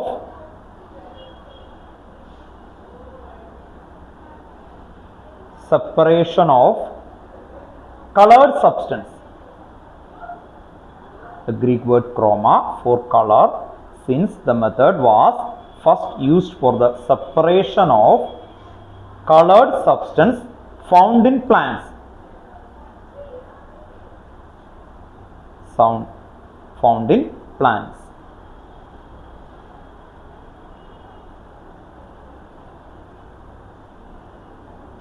next ലൈനിൽ അടുത്ത പോയിന്റ് ആയിട്ട് എഴുതണം. അപ്പോൾ ആദ്യത്തെ ഒരു ഇൻട്രൊഡക്ഷൻ കൊടുത്തു. സെക്കൻഡ് അതിൻ്റെ മെയിൻ ടെക്നിക് വേർഡുകളാണ്. In this technique, the mixture of substance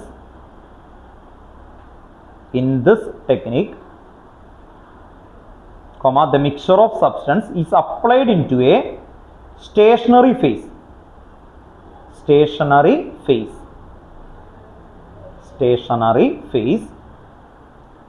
Which may be solid or a liquid.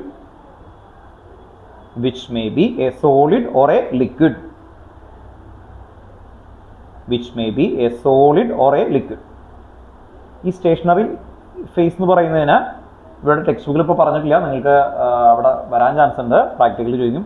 അഡ്സോർബെന്റ് എന്ന് എഴുതി വെക്കുക ബ്രാക്കറ്റിൽ. അഡ്സോർബെന്റ് AD ആണ് കേട്ടോ. അഡ്സോർബെന്റ് BENT അഡ്സോർബെന്റ്. അപ്പോൾ സ്റ്റേഷനറി ഫേസിനെ വിളിക്കുന്ന പേരെന്താ? അഡ്സോർബെന്റ്. നിങ്ങൾ ഒരു പേപ്പർ ഇല്ലേ, ക്രോമാറ്റോഗ്രഫിക് പേപ്പർ, അതിനെ വിളിക്കുന്ന പേര് സ്റ്റേഷനറി ഓർ എന്താണ്? അഡ്സോർബെന്റ്. ഈ വോൾ നേരത്തെ പറഞ്ഞില്ലേ, വോളിലേക്ക് ബ്ലൂ എറിയാണെന്ന് പറഞ്ഞു. അപ്പോൾ ആ വോള് അഡ്സോർബെന്റ് ആണ്. ഇനി അഡ്സോർബേറ്റ് അല്ലെങ്കിൽ മൂവബിൾ സബ്സ്റ്റൻസ്, നേരത്തെ പറഞ്ഞു ഗ്ലൂ എറിഞ്ഞു എന്ന് പറഞ്ഞു അല്ലേ. ആ ഗ്ലൂ എന്ന് പറയുന്നത് മൂവബിൾ സബ്സ്റ്റൻസ് ആണ്. അതിനെ വിളിക്കുന്ന പേര് അഡ്സോർബേറ്റ് കേട്ടോ. ഓർത്ത് നോക്കുക. അത് മൊബൈൽ ഫേസ് എന്ന് വിളിക്കും. എന്താ വിളിക്കുന്നത്? Mobile phase. അപ്പോൾ പ്രാക്ടിക്കലിൽ നിങ്ങളുടെ ഇതിൻ്റെ അല്ലാതെ നിങ്ങൾക്ക് ചെയ്തേക്കുന്ന പ്രാക്ടിക്കൽ മൊബൈൽ ഫേസ് എന്ന് എഴുതി വെച്ചിട്ടുണ്ടാവും, മൂവബിൾ ആയിട്ടുള്ള സബ്സ്റ്റൻസ്. അപ്പോൾ ഏതാണോ നമുക്ക് സെപ്പറേറ്റ് ചെയ്യുന്നത് അതിനെ ഒരു സോൾവെന്റിൽ മിക്സ് ചെയ്തിട്ട് ആഡ് ചെയ്യുന്ന ആ ഫേസിനെ വിളിക്കുന്ന പേരാണ് മൊബൈൽ ഫേസ് ഓർ അഡ്സോർബേറ്റ് കേട്ടോ. ഓക്കെ, അഡ്സോർബേറ്റ് എന്ന് പറയുന്നത്. അടുത്ത വേർഡ് അതാണ് എഴുതുന്നത് കേട്ടോ. Okay, solid or liquid, full stop. A pure solvent, continuation ആണ്. A pure solvent. അപ്പോൾ സ്റ്റേഷനറി ഫേസ് അണ്ടർലൈൻ ചെയ്യണം കേട്ടോ. സ്റ്റേഷനറി ഫേസ് അണ്ടർലൈൻ ചെയ്ത് തരണം കേട്ടോ. നേരത്തെ എഴുതിയിരിക്കുന്ന സ്റ്റേഷനറി ഫേസ്, അത് കഴിഞ്ഞിട്ടാണ് അടുത്ത പറയുന്നത്. A pure solvent, A mixture of solvent. A pure solvent, A mixture of solvent.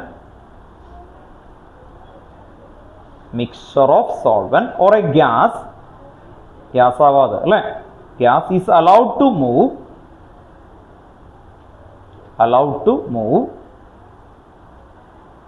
slowly over the stationary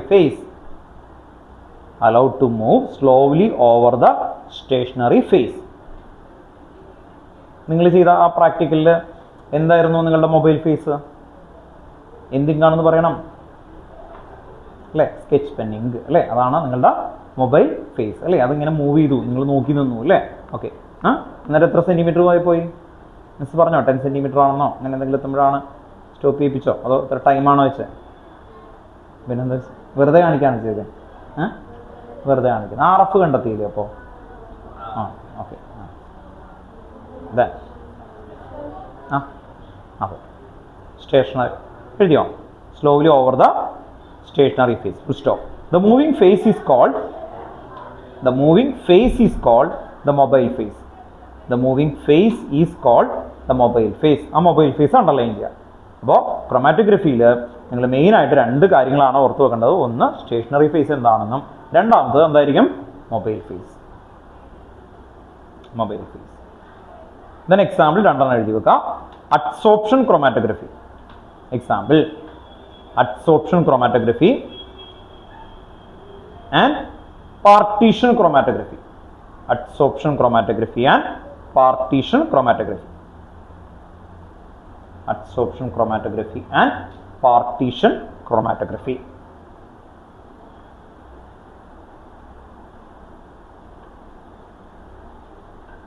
രണ്ട് ടൈപ്പ് ഓഫ് ക്രോമാറ്റോഗ്രഫിക്ക് ആണ്. അതിൽ പാർട്ടീഷൻ ക്രോമാറ്റോഗ്രഫി, പേപ്പർ ക്രോമാറ്റോഗ്രഫി ഉണ്ട്. നിങ്ങൾ ആ പ്രാക്ടിക്കൽ എഴുതി അതേ സ്റ്റൈലിൽ തന്നെ എഴുതിയാൽ മതി. അഡ്സോർപ്ഷൻ കേട്ടോ, ADSORPTION, adsorption chromatography and partition chromatography. ഞാനിവിടെ RF എഴുതിക്കോ കേട്ടോ. R F equal to R F എന്താണെന്ന് എഴുതി വെച്ചേ retardation factor R F value R F എന്താണെന്ന് ഒന്ന് എഴുതി വെക്കണം കേട്ടോ ബ്രാക്കറ്റില് retardation factor R E T A R D A T I O N R E T A R D A T I O N retardation factor R F equal to എന്തായിരുന്നു ഓർമ്മയുണ്ടോ distance moved by the substance from base line distance moved by the substance from baseline bracket x divided by distance moved by the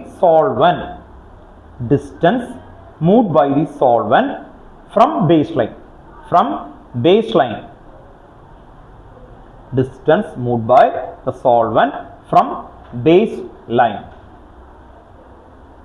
distance moved by the solvent from baseline അവിടെ y എന്ന് എഴുതാം കേട്ടോ okay ഏറ്റവും മുകളിൽ X ന്യൂമറേറ്ററിൽ എക്സും ഡിനോമിനേറ്ററിൽ y കേട്ടോ ഓക്കെ അപ്പോൾ നമ്മൾ ആ പേപ്പർ ക്രോമാറ്റോഗ്രഫി ഒന്ന് ഓർത്ത് വെച്ചേ അവിടെ ബേസ് ലൈൻ ഉണ്ട് അല്ലേ ആ ബേസ് ലൈനിൽ നിന്ന് നമ്മൾ മുകളിലേക്ക് പോയി അല്ലേ മുകളിലേക്ക് പോകുമ്പോൾ അത് സോൾവെന്റ് അല്ലേ സോൾവെന്റ് മൂവ് ചെയ്യുന്നത് എവിടെയായിരിക്കും സോൾവെന്റ് പിന്നെന്തുണ്ട് ഇട്ടേക്കുന്ന ഡോട്ട് അല്ലേ ഡോട്ടിൽ യെല്ലോ എന്നൊക്കെ പറഞ്ഞ് ഇടും കേട്ടോ ഓർത്തോക്കെ നിങ്ങൾക്ക് കാഡ്മിയവും ടിന്നും ആയിട്ടുള്ള ഓക്സൈഡ്സുകൾ ഉണ്ടാവും അതിൻ്റെ ഡോട്ടാണ് പ്ലസ് ടുവിൽ തരിക ക്രോമാറ്റോഗ്രഫിയിൽ അപ്പോൾ നമ്മൾ ആ ഡോട്ട് ഇടുന്ന സമയത്ത് അതിങ്ങനെ സ്പ്രെഡായിട്ട് ഇവിടെ ഇങ്ങനെ ഒരു യെല്ലോ ആൻഡ് റെഡ് കളറിൽ നമുക്ക് കിട്ടും അപ്പോൾ നമ്മൾ അവിടെ നിന്ന് നോക്കുമ്പോൾ ന്യൂമറേറ്ററിൽ എപ്പോഴും ആ കളർ വന്നേക്കുന്ന ആളുടെ ഇടും അതാണ് എന്ത് എക്സ് അപ്പോൾ അതിൻ്റെ എടുത്തു ഡിവൈഡഡ് ബൈ സോൾവെന്റ് എവിടെയായിരിക്കും y കണ്ടോ ഓർത്ത് നോക്കാം ഏറ്റവും കൂടുതൽ നിൽക്കുന്ന സോൾവെന്റ് കേട്ടോ ഓക്കെ അപ്പോൾ കണ്ടെത്താൻ എളുപ്പത്തിന് നിങ്ങളുടെ ടീച്ചറും പറഞ്ഞു തരും 10 സെന്റിമീറ്റർ എത്തുമ്പോൾ നമ്മൾ സ്റ്റോപ്പ് ചെയ്യണം എന്നിട്ട് ആ സമയത്ത് തന്നെ നോക്കാം അപ്പോൾ നമുക്ക് ഡിവൈഡ് ബൈ 10 ചെയ്യുമ്പോൾ എളുപ്പമല്ലേ ഐഡിയ മനസ്സിലായോ ഇത് സോൾവെന്റ് 10 എത്തുമ്പോൾ ഞാൻ എന്ത് ചെയ്യും അതങ്ങ് സ്റ്റോപ്പ് ചെയ്തിട്ട് അല്ലെങ്കിൽ എന്ത് ചെയ്യും അതിങ്ങനെ ചിലപ്പോൾ ഇങ്ങനെ പോയിക്കൊണ്ടിരിക്കും അല്ലേ ഇപ്പോൾ നമ്മൾ അല്ലെങ്കിൽ പണ്ടൊക്കെ എങ്ങനെയാണെന്ന് പറഞ്ഞാൽ ഇത്രയുള്ള 10 മിനിറ്റ് വെയിറ്റ് ചെയ്യാൻ പറയും അപ്പോൾ ഒരു ആദ്യത്തെ സോൾവെന്റ് ഒരു 7 എത്തിയുള്ളൂ എന്ന് വിചാരിക്കുക ജസ്റ്റ് അപ്പോൾ ആ 7 എത്തിക്കുന്ന സമയത്ത് നമ്മൾ നോക്കുമ്പോൾ മറ്റേത് 6 അപ്പോൾ 6.3 ഡിവൈഡ് ബൈ 7 അപ്പോൾ കാൽക്കുലേഷൻ ഇത്തിരി ബുദ്ധിമുട്ടാവില്ലേ മറ്റേതാണെങ്കിൽ 10 സോൾവെന്റ് എത്തുമ്പോൾ സ്റ്റോപ്പ് ചെയ്താലുള്ള ഗുണം എന്താ മറ്റേത് ഫ്രാക്ഷൻ വാല്യൂ കിട്ടും മറ്റേത് 7 ആണെങ്കിൽ 7/10 എത്ര കിട്ടി 0.7 ഉണ്ടോ ഓക്കെ അങ്ങനെ പോയിന്റ് കിട്ടുള്ളൂ അപ്പോൾ ആ രീതിയിൽ നമുക്ക് നോക്കാനായിട്ട് എളുപ്പമുണ്ടാവും കേട്ടോ ഓക്കെ അപ്പോൾ അതുകൊണ്ടാണ് അങ്ങനെ പറഞ്ഞത് ഒന്ന് ഓർത്ത് വയ്ക്കാം ദെൻ നെക്സ്റ്റ് അടുത്ത ഹെഡിങ്ങും കൂടി എഴുതിയിട്ട് നമുക്ക് നിങ്ങളുടെ പ്രാക്ടിക്കലിലേക്ക് തന്നെ വരാം 5 മിനിറ്റ് കൂടി എടുക്കാം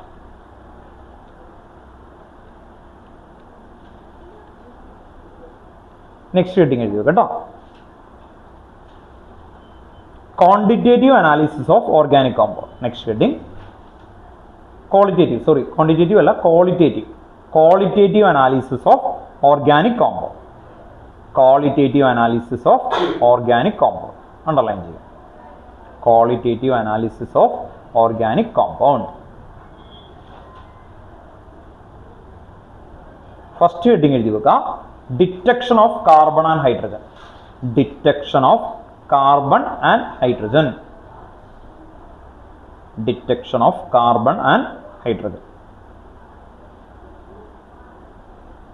ഓഫ് കാർബൺ ആൻഡ് ഹൈഡ്രജൻ ഇവിടെ നിങ്ങൾ ശ്രദ്ധിക്കാം ക്വാളിറ്റേറ്റീവ് അനാലിസിസ് എന്നാണ് പറഞ്ഞേക്കുന്നത് അല്ലേ ക്വാളിറ്റേറ്റീവ് അനാലിസിസ് ക്വാളിറ്റി നോക്കുക എന്നുള്ള ഒരു ഏരിയ ആണ് ആക്ച്വലി വരുന്നത് ക്വാളിറ്റേറ്റീവ് അനാലിസിസ് എന്നാണ് പറഞ്ഞേക്കുന്നത് കേട്ടോ ഓക്കെ ഇയാളുടെ ക്ലോത്ത് എടുത്ത് കട്ട് ചെയ്ത് അതിൽ ക്വാളിറ്റേറ്റീവ് അനാലിസിസ് ചെയ്യാൻ പോകണം നമ്മൾ അതിൽ കാർബണും ഹൈഡ്രജനും ഉണ്ടോ എന്ന് ചെക്ക് ചെയ്യണം അതാണ് ഇവരുടെ ചോദ്യം അല്ലേ കാർബൺ ആൻഡ് ഹൈഡ്രജൻ അപ്പോൾ ആ ഡ്രസ്സ് എന്ത് ചെയ്യും കേട്ടോ സൈൻഡ് ഇട്ടേക്കുന്ന ആ ഡ്രസ്സിൻ്റെ സാമ്പിൾ ഞാൻ കട്ട് ചെയ്തെടുക്കും കേട്ടോ ഓക്കെ കുറച്ചെടുക്കുള്ളൂ കേട്ടോ പുറത്ത് നോക്കാം അങ്ങനെ കട്ട് ചെയ്ത് എടുത്തു ഇനി എന്തൊക്കെ ഉണ്ടെന്ന് നോക്കണം അതിൽ കാർബൺ ആൻഡ് ഹൈഡ്രജൻ കാർബൺ ഉണ്ടെങ്കിൽ കത്തിച്ചെന്ത് കിട്ടും നമുക്കറിയാവുന്ന കാര്യമാണ് കാർബൺ ആണെങ്കിൽ കത്തിച്ചെന്ത് കിട്ടും കാർബൺ ഡൈ ഓക്സൈഡ് കിട്ടും അല്ലേ അങ്ങനെയാണ് നമ്മൾ ഓർത്ത് വെക്കാം ഹൈഡ്രജൻ ഉണ്ടെങ്കിൽ എന്ത് കിട്ടും വാട്ടറും കിട്ടും അല്ലേ അത് പക്ഷേ നമുക്ക് അതിങ്ങനെ കത്തിപ്പോകുമല്ലോ കണ്ടെത്താൻ പറ്റില്ല അപ്പോൾ അവർ ചെയ്യുന്നത് കോപ്പർ ഓക്സൈഡ് CuO അപ്പോൾ സൈൻഡ ആ ക്ലോത്ത് സാമ്പിൾ എടുത്തു എന്നിട്ട് നമ്മൾ കോപ്പർ ഓക്സൈഡ് വെക്കും എന്നിട്ട് അതിനെ ഷീറ്റ് ചെയ്യും അപ്പോൾ CuO 10th പഠിച്ചിട്ടുണ്ട് CuO പ്ലസ്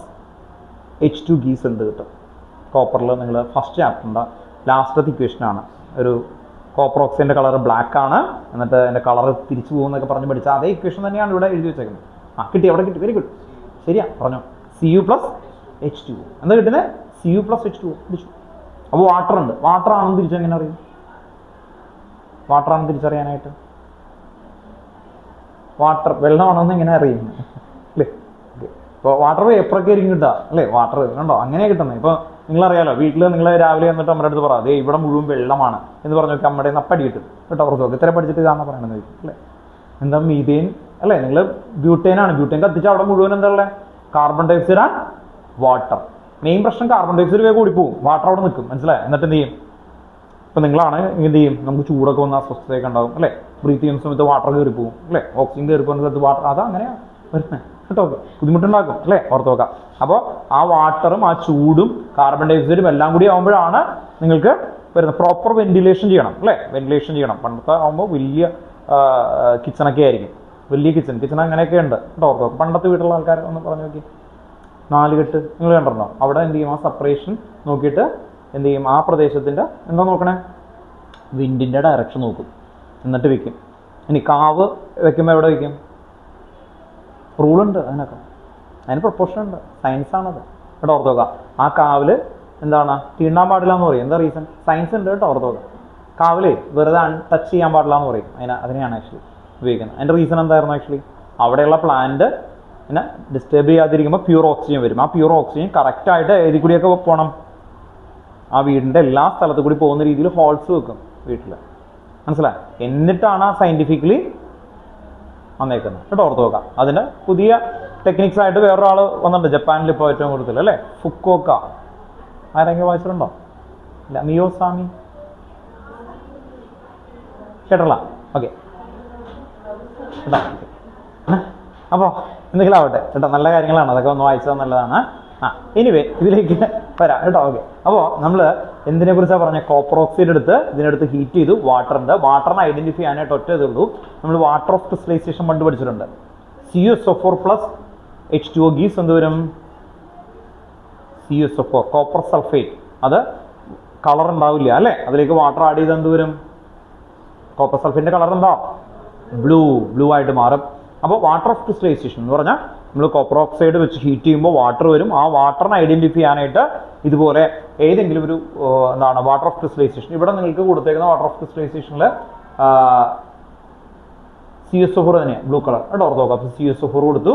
അപ്പോൾ 5H2O, CuSO4.5H2. FeSO4 ആണെങ്കിൽ എത്രയായിരിക്കും? FeSO4.7H2 ആണ് അല്ലേ? എന്ത് കളറാണ്? പെയിൽ ആയിട്ടുള്ള ഗ്രീൻ കളർ വരും അല്ലേ? പെയിൽ ഗ്രീൻ കളേഴ്സ് വരും. അപ്പോൾ അങ്ങനെയാണ് വാട്ടർ ഉണ്ടെന്ന് ഐഡന്റിഫൈ ചെയ്യുന്നത്. അപ്പോൾ സിയോണിന്റെ ഡ്രസ്സസിന്റെ സാമ്പിൾ എടുത്തു, ഞാൻ കോപ്പർ ഓക്സൈഡ് വെച്ച് ഹീറ്റ് ചെയ്തു. ഹീറ്റ് ചെയ്തപ്പോൾ എന്തൊക്കെ കിട്ടി എനിക്ക്? CO പ്ലസ് പറയേ H2O അല്ല, H2 gives Cu plus H2O.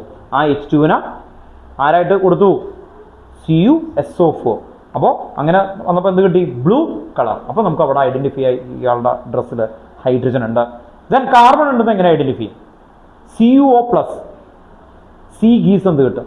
CuO plus C. ഞാൻ പറഞ്ഞിട്ടില്ല, എഴുതിട്ടോ. CuO plus C. കാർബണിന് ആരോട് അഫിനിറ്റി കൂടുതലാണ്? ഓക്സിജനോട് കേട്ടോ. ഓർത്ത് നോക്കാം. അപ്പോൾ കാർബൺ ആരുടെ അടുത്ത് ചെന്നിട്ട് ഓക്സിജനെ പിടിച്ച് വലിച്ചെടുക്കും കേട്ടോ. ഓർത്ത് നോക്കുക, കാരണം അഫിനിറ്റി കൂടുതലാണ്. അങ്ങനെ വരുമ്പോൾ Cu പ്ലസ് എന്ത് കിട്ടും? CO2. ആ CO2 എങ്ങനെ ഡിറ്റക്ട് ചെയ്യുന്നത്? ടെസ്റ്റ് 10th ഇത് കാർബൺ ഡൈ ഓക്സൈഡിന്റെ ഡിസ്റ്റിങ്വിഷ് ടെസ്റ്റ്. ലൈം ടെസ്റ്റ് അല്ലേ?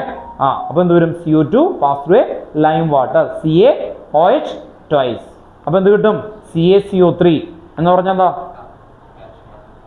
വൈറ്റ് പ്രസിപ്പിറ്റേറ്റ് കേട്ടോ. ഓർത്ത് നോക്കുക. അപ്പോൾ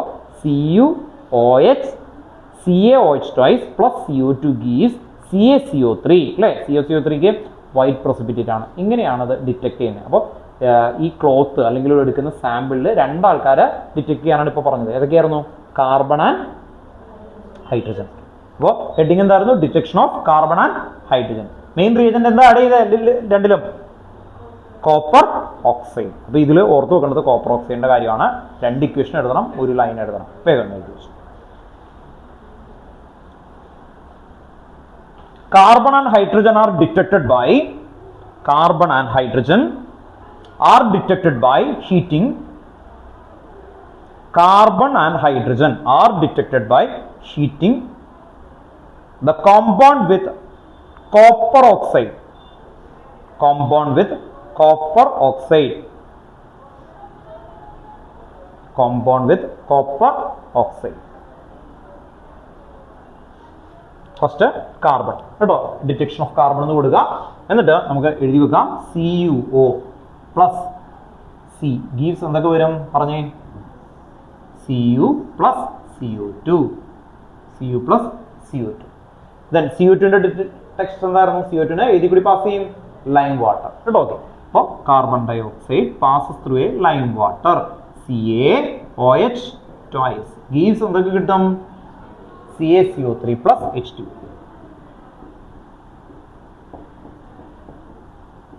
പ്ലസ് ആണ് കേട്ടോ, CaCO3 plus H2. ഇതിനെന്തായിരുന്നു, വൈറ്റ് പ്രസിപ്പിറ്റേറ്റ് കേട്ടോ. ഓക്കെ, വൈറ്റ് പ്രസിപ്പിറ്റേറ്റ് എന്ന് കറക്റ്റ് ആയിട്ട് കൊടുക്കുക.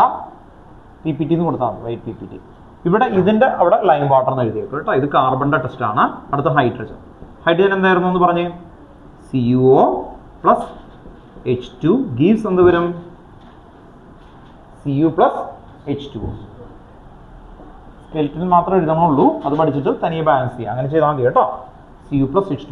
ഇനി H2നെ എങ്ങനെ ഡിറ്റക്ട് ചെയ്യുന്നേ, H2O അതിലേക്ക് എന്താ കൊടുക്കുക, CuSO4. കോപ്പർ സൾഫേറ്റിന്റെ അൺഹൈഡ്രസ് ഫോം. അൺഹൈഡ്രസ് എന്ന് പറഞ്ഞാൽ എന്താ, വാട്ടർ ഇല്ലേ, അത് വൈറ്റ് ആയിരിക്കും കേട്ടോ. ഓക്കെ, ഇവിടെ എന്ത് എഴുതണം, CuSO4 ഡോട്ട് 5H2O. 5 കിട്ടുമ്പോഴാണത് വാട്ടർ ആവുന്നത്. ഇവിടെ ബ്ലൂ എന്ന് എഴുതണം കേട്ടോ, ബ്ലൂ വൈറ്റ്.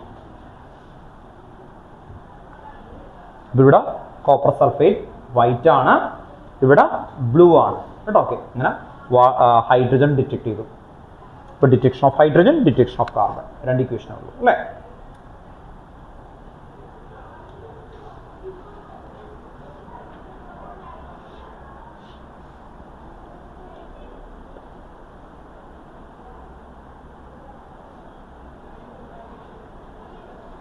നെക്സ്റ്റ് എഴുതി വെക്കുക, ഡിറ്റക്ഷൻ ഓഫ് അതർ എലമെന്റ്.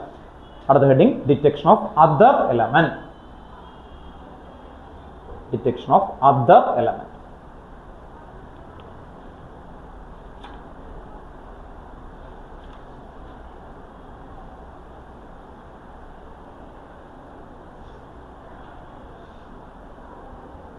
അവിടെ ഫസ്റ്റ് പോയിന്റ് എഴുതി വെക്കാം, nitrogen, sulphur, halogen and phosphorus. Nitrogen, sulphur, halogen and phosphorus present in an organic compound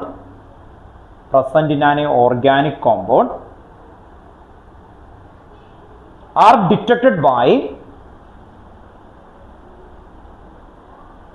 nitrogen, sulfur, halogen and phosphorus present in an organic compound are detected by Lazien's test. LASSAIGNE Lazien test. LASSAIGNE apostrophe S Lazien's test.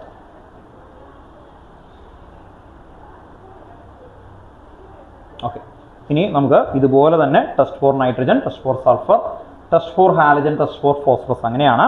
അതിൽ ആദ്യത്തെ test എഴുതുന്നതിന് മുമ്പ് ഒരു sodium fusion extract, അടുത്ത പോയിന്റ് ആണ് ഇതിൻ്റെ അണ്ടറിൽ, sodium fusion extract sub point ആയിട്ട് എഴുതുക കേട്ടോ. സബ് പോയിന്റ് ലാസിയൻസ് ടെസ്റ്റിന്റെ താഴെയായിട്ട് സോഡിയം ഫ്യൂഷൻ എക്സ്ട്രാക്ട്.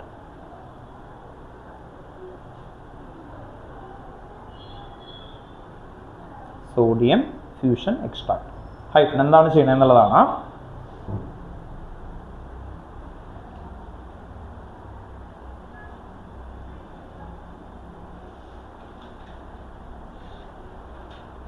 ഇവിടെ എഴുതി വെക്കാം,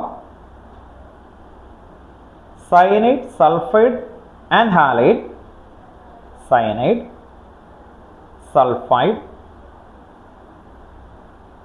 and halide of sodium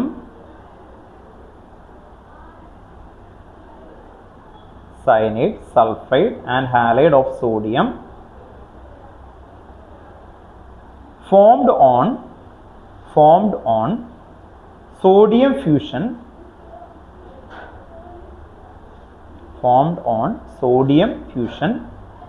are extracted from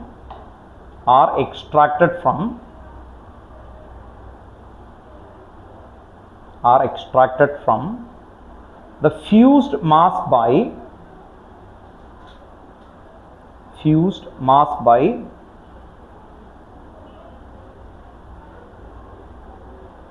boiling it with distilled water. Boil it with distilled water. So stop. This extract is known as sodium fusion extract. Fused mass by sodium fusion are extracted from the fused mass by boiling it with distilled water. This extract is known as sodium fusion extract.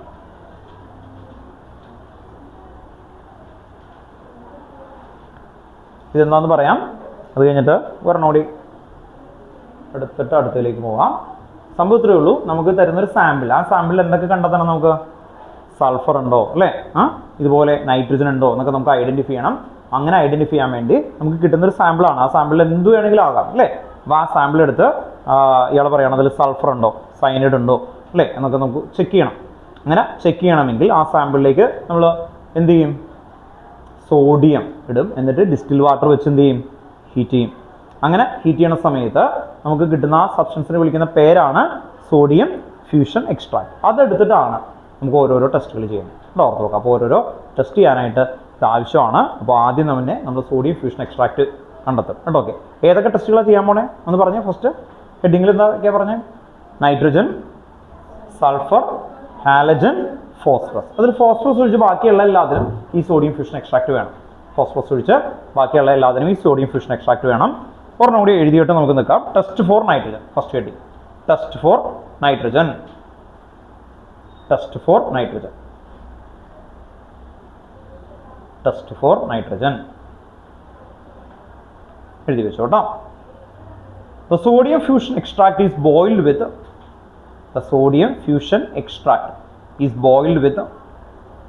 iron sulfate. The sodium fusion extract is boiled with iron sulfate. Iron sulfate ബ്രാക്കറ്റിൽ ഒന്ന് എഴുതി വെക്കട്ടോ. FeSO4 iron sulfate ബ്രാക്കറ്റിൽ FeSO4 എന്ന് എഴുതി വെക്കാം. and then acidified with concentrated sulfuric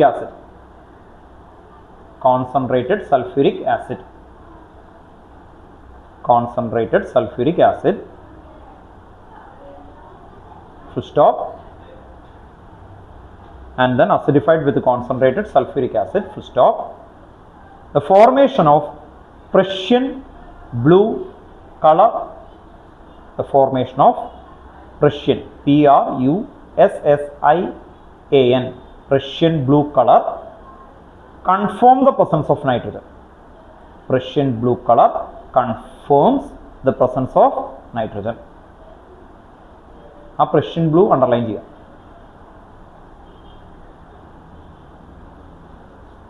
Prussian blue underline ചെയ്ത് കഴിഞ്ഞാൽ clear ആവും കേട്ടോ. ഓക്കെ, ഇനി അതിൻ്റെ ഒരു കൊച്ചു ഇക്വേഷൻ ഉണ്ട്. ആ ഇക്വേഷൻ കൂടി എഴുതി കഴിഞ്ഞ് കഴിഞ്ഞാൽ നമുക്ക് ക്ലിയർ ആവും കേട്ടോ. Prussian blue colour.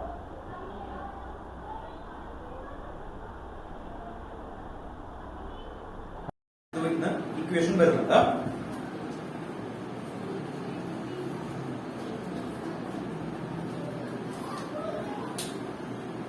Prussian blue കളറിന്റെ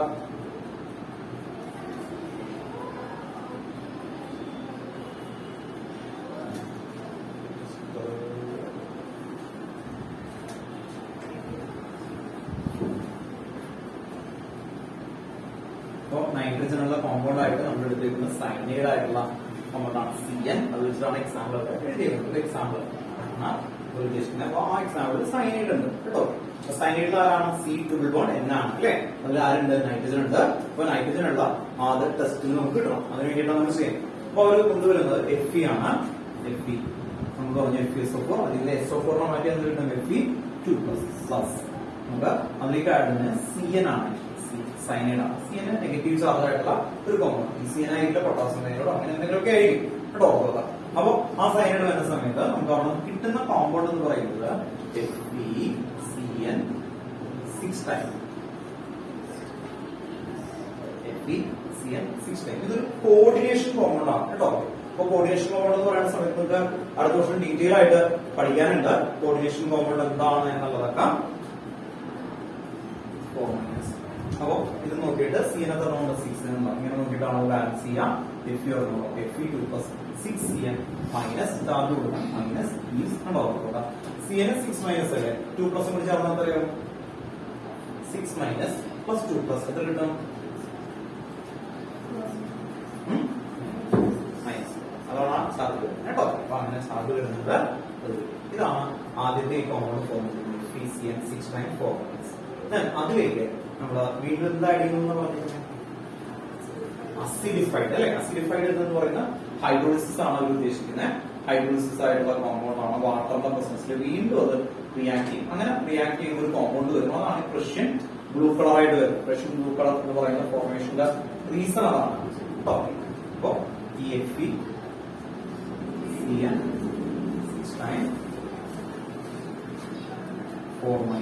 ആണ്.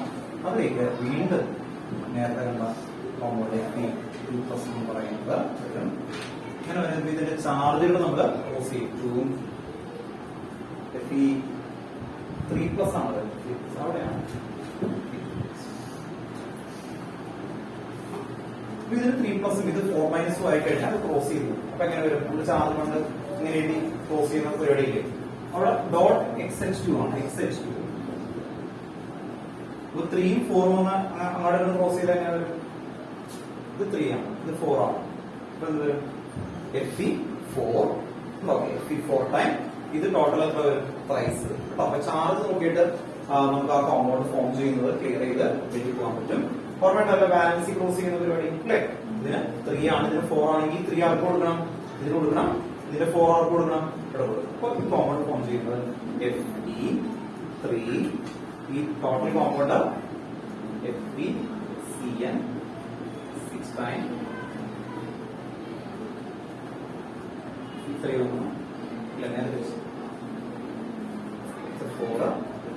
ഓപ്പോസിറ്റ് അല്ലേ?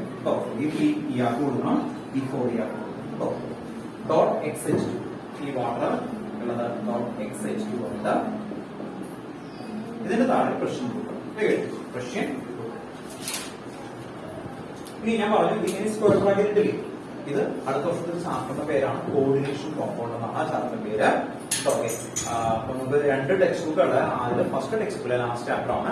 നിങ്ങൾക്ക് ഇതിനു മുമ്പ് അധികം പരിചയമില്ലാത്തതാണ് ഈ സ്ക്വയർ ബ്രാക്കറ്റിൽ. ഇത് സ്ക്വയർ ബ്രാക്കറ്റിലേക്ക് പോകും. സ്ക്വയർ ബ്രാക്കറ്റിന്റെ പേര് കോർഡിനേഷൻ സ്ഫിയർ എന്നാണ്. ഇതില് ഈ ഒരാളെ വിളിക്കുന്ന പേര് ലിഗൻഡ് എന്നാണ്. ഇതിന്റെ പേര് സെൻട്രൽ ആറ്റം കേട്ടോ. Central atom. ദെൻ ഇതിനെ കോർഡിനേഷൻ നമ്പർ എന്ന് വിളിക്കും. അങ്ങനെ ഓരോന്നിനും പേരുണ്ട്. ഓക്കെ. ഇത് കണ്ടെത്തിയത് ആൽഫ്രഡ് വെർണർ എന്ന് പറയുന്ന സയന്റിസ്റ്റ് ആണ് ആക്ച്വലി. ഓക്കെ. കോർഡിനേഷൻ കോമ്പൗണ്ട് നിങ്ങൾക്ക് വളരെ ഫെമിലിയർ ആണ്. ഒന്ന് ബ്ലഡിന്റെ കളർ ഉണ്ടായിരുന്നു. ബ്ലഡിന്റെ കളർ ശരിയാ. റെഡിന് കാരണം എന്താണ്? ഹീമോഗ്ലോബിൻ. ഹീമോഗ്ലോബിന്റെ റെഡിന് കളർ കാരണം എന്താണ്? ആ ബിസിയുടെ ആ റെഡിന് കളർ കാരണം എന്താണ്?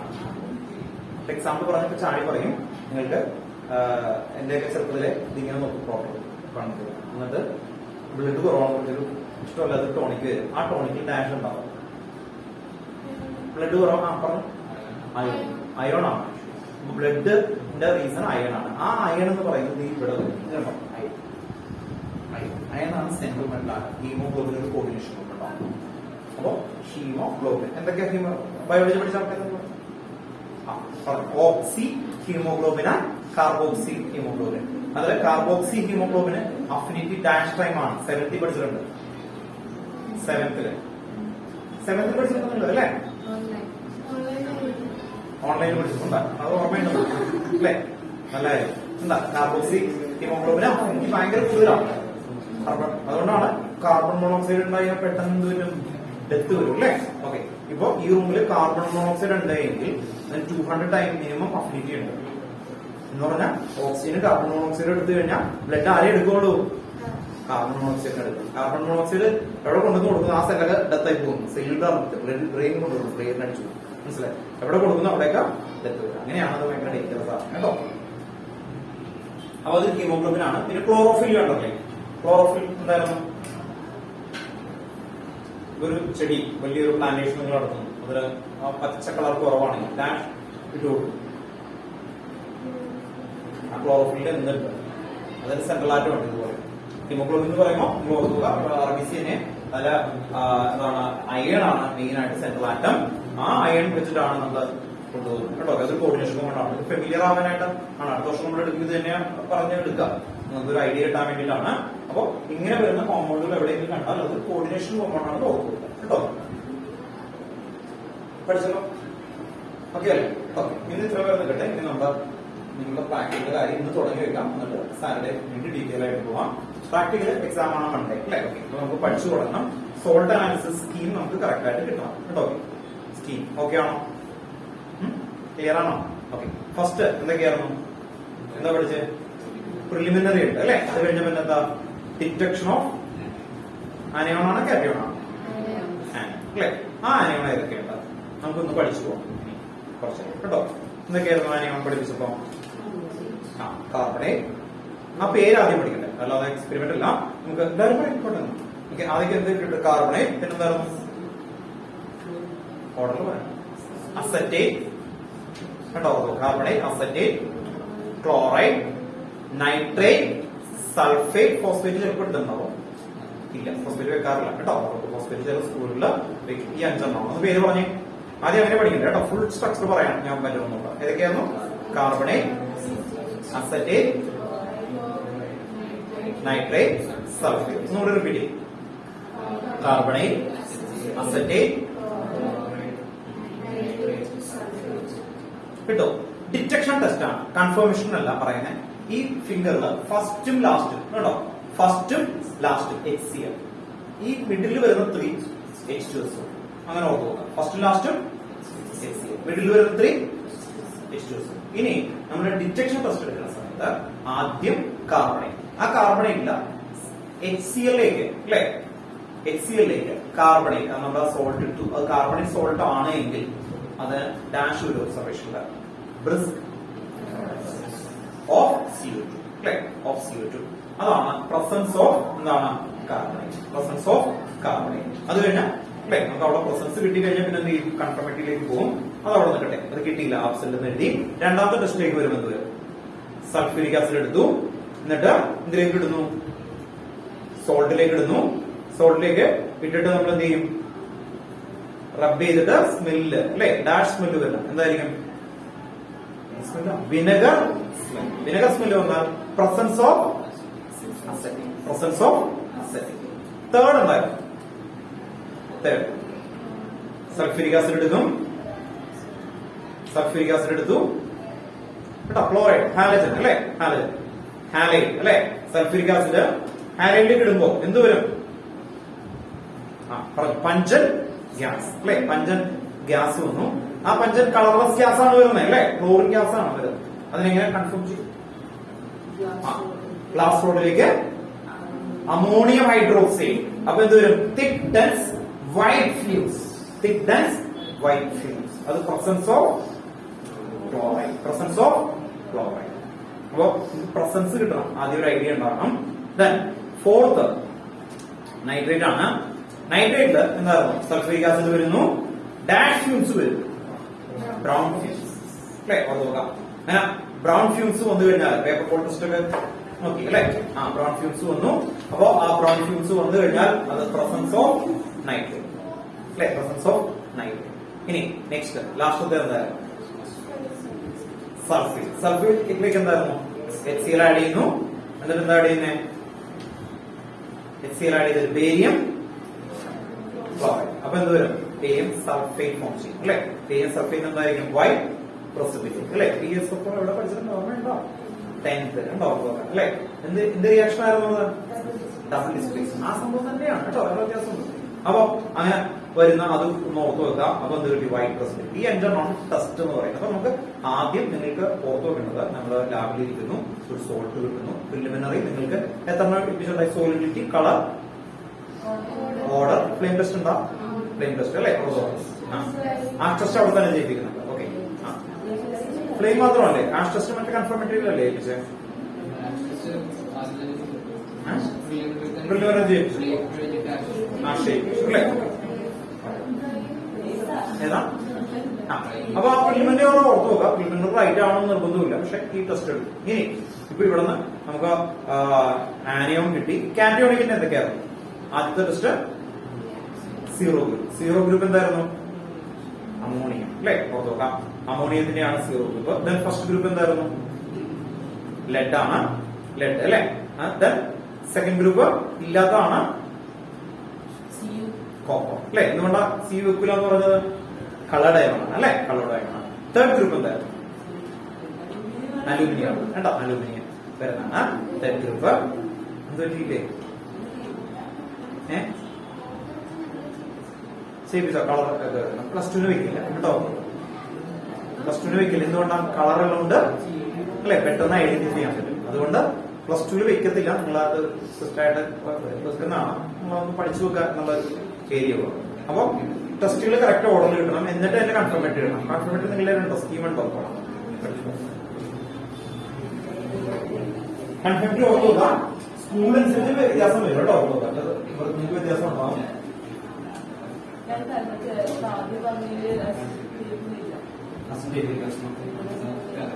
അവർ പറയും കേട്ടോ. മാത്രമല്ല നിങ്ങൾക്ക് ഈ സ്കീം എന്ന് പറയുന്നത് ഓരോ സ്കൂളിലെ ടീച്ചേഴ്സ് ഉണ്ടാക്കുന്നതാണ്. മെയിൻ സ്കീമിൽ തന്നെ ഇപ്പൊ കൺഫർമേറ്ററി തന്നെ 1, 2, 3 ഒക്കെ ഉണ്ടാവും. ചില സ്കൂൾ പറയുമ്പോൾ 2 എന്തായാലും കമ്പൽസറി വരണം. ചില സ്ഥലത്ത് അതുപോലെ 3 ഒക്കെ ചെയ്യാൻ പറയും. ചില സ്ഥലത്ത് വരണം ആണെന്ന് പറയും. അപ്പൊ അത് ആർക്ക് തീരുമാനിക്കാൻ? നിങ്ങൾ ടീച്ചറിന് നിങ്ങളുടെ ലാബ് ആയിട്ട് ചെയ്യുന്ന ആ സാറിന് തീരുമാനിക്കാൻ ഡിസൈഡ് ചെയ്യാം. നിങ്ങൾ എക്സ്റ്റേണൽ ആയിട്ട് സ്കൂളിൽ വരുന്ന ടീച്ചറെടുത്ത് അവർ ആദ്യമേ സ്കീം കൊടുക്കും. അപ്പൊ എന്താണ് എക്സ്റ്റേണൽ ടീച്ചർ ആയിക്കോട്ടെ ഇതാണ്. അപ്പൊ അത് വെച്ചിട്ട് കേട്ടോ. അപ്പൊ അങ്ങനെ ചെയ്തു പോവാ. അപ്പൊ നിങ്ങൾക്ക് അടുത്ത വർഷമൊക്കെ എടുക്കുന്ന സമയത്ത് ലാസ്റ്റ് സമയത്ത് ഈ സ്കീം എടുത്തു. വേറെ ഒരു സ്കൂളാണെങ്കിൽ ചില സ്കൂളിൽ ഇയാളുടെ സ്കൂളാണെങ്കിൽ പറയും ഇന്ന കോമ്പൗണ്ടുകൾ വെക്കില്ല. അതിൽ പറഞ്ഞ കോപ്പർ എന്തായാലും വെക്കത്തില്ല. എന്തുകൊണ്ടോ? കളർ വെച്ച് പെട്ടെന്ന് ഐഡന്റിഫൈ ചെയ്യുന്നുണ്ട്. കോപ്പർ വെക്കില്ല. നോർമലി അത് എല്ലാ സ്കൂളുകളും എടുക്കുന്ന ഒരു കോമൺ റൂൾ ആണ്. ഒരാൾ വെച്ചു കഴിഞ്ഞാൽ വെച്ചു അത്ര ഉള്ളൂ കേട്ടോ. നോർമലി അതൊരു റൂൾ പോലെ എല്ലാവരും ഫോളോ ചെയ്യുന്ന ഒരു കോമൺ കാര്യമായിട്ടുള്ള. ഗ്രൂപ്പ് 2 വേറെ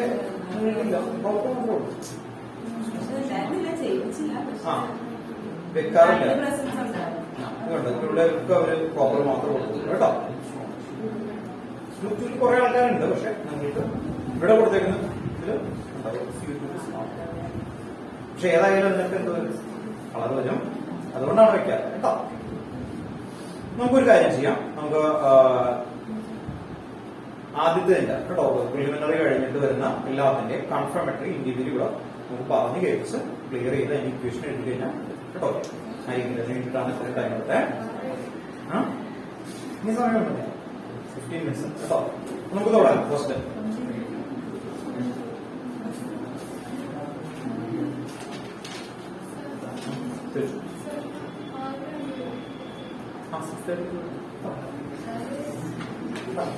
എന്റെ വാസം 6:30 ആയപ്പോ കേട്ടോ.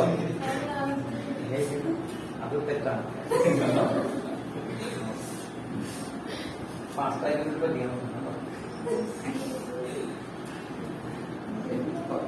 ജസ്റ്റ് ഒന്ന് പറഞ്ഞിട്ട് പോവാം കേട്ടോ. അടുത്ത ക്ലാസ് എടുക്കാം കേട്ടോ.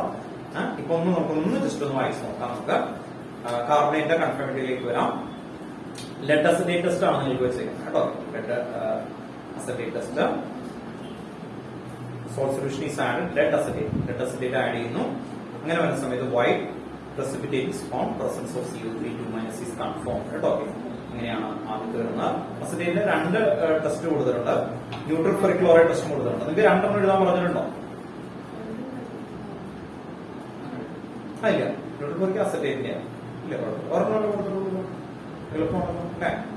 ഈസിയാണ് കേട്ടോ. അപ്പൊ പെട്ടെന്ന് പറഞ്ഞു നോക്കാം കേട്ടോ. കാർബണേറ്റ് ലെഡ് അസറ്റേറ്റ് പേര് ഓർക്കാൻ പറ്റുമല്ലോ, അത്ര പെട്ടെന്ന് പഠിച്ചാൽ മതി. കാർബണേറ്റ് എന്തായിരുന്നു? Lead acetate. ഇക്വേഷൻ ഒക്കെ നമുക്ക് എഴുതി കാണാതെ ശരിയായിട്ട് കേട്ടോ. ലെഡ് അസറ്റേറ്റ് ആണ് കാർബണേറ്റിൽ വരുന്നത്. എന്തായിരുന്നു അതിന്റെ പ്രസൻസ് വരുന്നത് എന്ന് ഓർത്ത് നോക്കാം. ലെഡ് അസറ്റേറ്റ് ആഡ് ചെയ്യുമ്പോൾ വൈറ്റ് പ്രസിപ്പിറ്റേറ്റ് ആണ് വരുന്നത്. വൈറ്റ് പ്രസിപ്പിറ്റേറ്റിലേക്ക് നമ്മൾ HCl ആഡ് ചെയ്യുന്ന സമയത്ത് വൈറ്റ് പ്രസിപ്പിറ്റേറ്റ് ഡിസോൾവ് ചെയ്യും. അങ്ങനെ ഡിസോൾവ് ചെയ്ത് കഴിഞ്ഞാൽ അത് പ്രസൻസ് ഓഫ് എ CO3 ആണ്. ഓക്കെ, അപ്പൊ ലെഡ് അസറ്റേറ്റ് എന്നുള്ളത് നോക്കി നോക്കാം. കാർബണേറ്റ് ടെസ്റ്റ് ആണ് നമ്മൾ ചെയ്യാൻ പോകുന്നത്. അത് കഴിഞ്ഞിട്ട് ന്യൂട്രൽ ഫെറിക്ലോറൈഡിന്റെ ഇക്വേഷൻ എന്തായിരുന്നു? FeCl3 കേട്ടോ. FeCl3 ആഡ് ചെയ്യും. അങ്ങനെ വരുന്ന സമയത്ത് നമുക്ക് ഡീപ് റെഡ് കളർ കിട്ടും. എന്താ കിട്ടുന്നത്? Deep red colour. ഓർക്കാൻ പറ്റൂലേ? ഡീപ് റെഡ് കളർ കേട്ടോ. ഓക്കെ, ഡീപ് റെഡ് കളർ ഓർത്ത് നോക്കാം. അപ്പൊ ഡീപ് റെഡ് കളർ ഐഡന്റിഫൈ ചെയ്ത് കഴിഞ്ഞാൽ അത് ഓക്കെ ആണ് എന്നുള്ള രീതിയിൽ ഒന്ന് ഓർത്ത് വെച്ചേക്കാം. നെക്സ്റ്റ് സിൽവർ നൈട്രേറ്റ് ടെസ്റ്റ് ഹാലൈഡ്സിൽ നമ്മൾ ചെയ്യുന്നതാണ് AgNO3 എന്ന് പറയുന്നത്. AgNO3 ആഡ് ചെയ്യുന്ന സമയത്ത് എന്ത് വരും? അല്ലെ, കേർഡി വൈറ്റ് പ്രസിപ്പിറ്റേറ്റ് 3 കേട്ടോ. ഈ മൂന്നാണ് പഠിക്കണം. ഓക്കെ, കാരണം അത്ര സമയമുള്ളൂ. മൂന്ന് പേര്. ഫസ്റ്റ് കാർബണേറ്റ് എന്താ ചെയ്യുന്നത്? Lead acetate. ലെഡിന്റെ പേരെന്തായിരുന്നു കേട്ടോ? നിങ്ങൾക്ക് ഇത് പഠിക്കാനായിട്ട് ടിപ്പായിട്ട് പറയാം. നിങ്ങൾ ഇത്രയും ശ്രദ്ധിച്ചാൽ മതി. ലെഡ് എന്ന് പറഞ്ഞാൽ PB. അസറ്റേറ്റ് എന്ന് പറയുന്നത് ഗ്രൂപ്പാണ് അസറ്റിക് ആസിഡ് ഒക്കെ. CH3COH ആണ് അസറ്റിക് ആസിഡ് അല്ലെ, എത്തനോയിക് ആസിഡ്. അതിനെയാണ് അസറ്റേറ്റ് എന്ന് പറയുന്നത്. CH3COH നമുക്ക് ഓർക്കാൻ വേണ്ടിയിട്ടാണ് ഇങ്ങനെയൊക്കെ പറയുന്നത്. ഇതിന് H മാറ്റി കഴിഞ്ഞാൽ ഇതിന്റെ വാലൻസി എന്തായിരിക്കും? മൈനസ്. ലെഡിന്റെ വാലൻസി 2. അപ്പൊ ലെഡ് അസറ്റേറ്റ് എന്ന് പറയുന്നത് എങ്ങനെ വരും? ഇത് 2 ഇത് 1 ക്രോസ് ചെയ്തതിന് ഇത് 2 ഇത് 1. അപ്പൊ എന്ത് വരും? CH3COO അല്ലെ, COO അല്ലെ. എത്ര വരും? അതിന് എത്ര കൊടുക്കണം? ചോയ്സ്. എന്തുകൊണ്ടാണ്? ഇതിന്റെ 2 ഇതിന് 2 കൊടുക്കുക. ഈ ലെഡിന് 2 അത് ഇതിന് 2 കൊടുക്കുക. ഇനി ഇതിന് 1 അല്ലേ, അത് ഇയാൾക്ക് കൊടുക്കുക. അപ്പൊ എന്ത് വരും? PB. ഇതാണ് ലെഡ് അസറ്റേറ്റ്.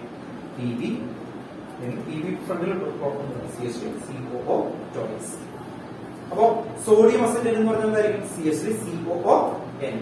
അപ്പൊ ലെഡ് അസറ്റേറ്റിലേക്ക് എന്താ ഇടാൻ പോണേ? നമ്മുടെ ടെസ്റ്റിന്റെ പേരെന്താ?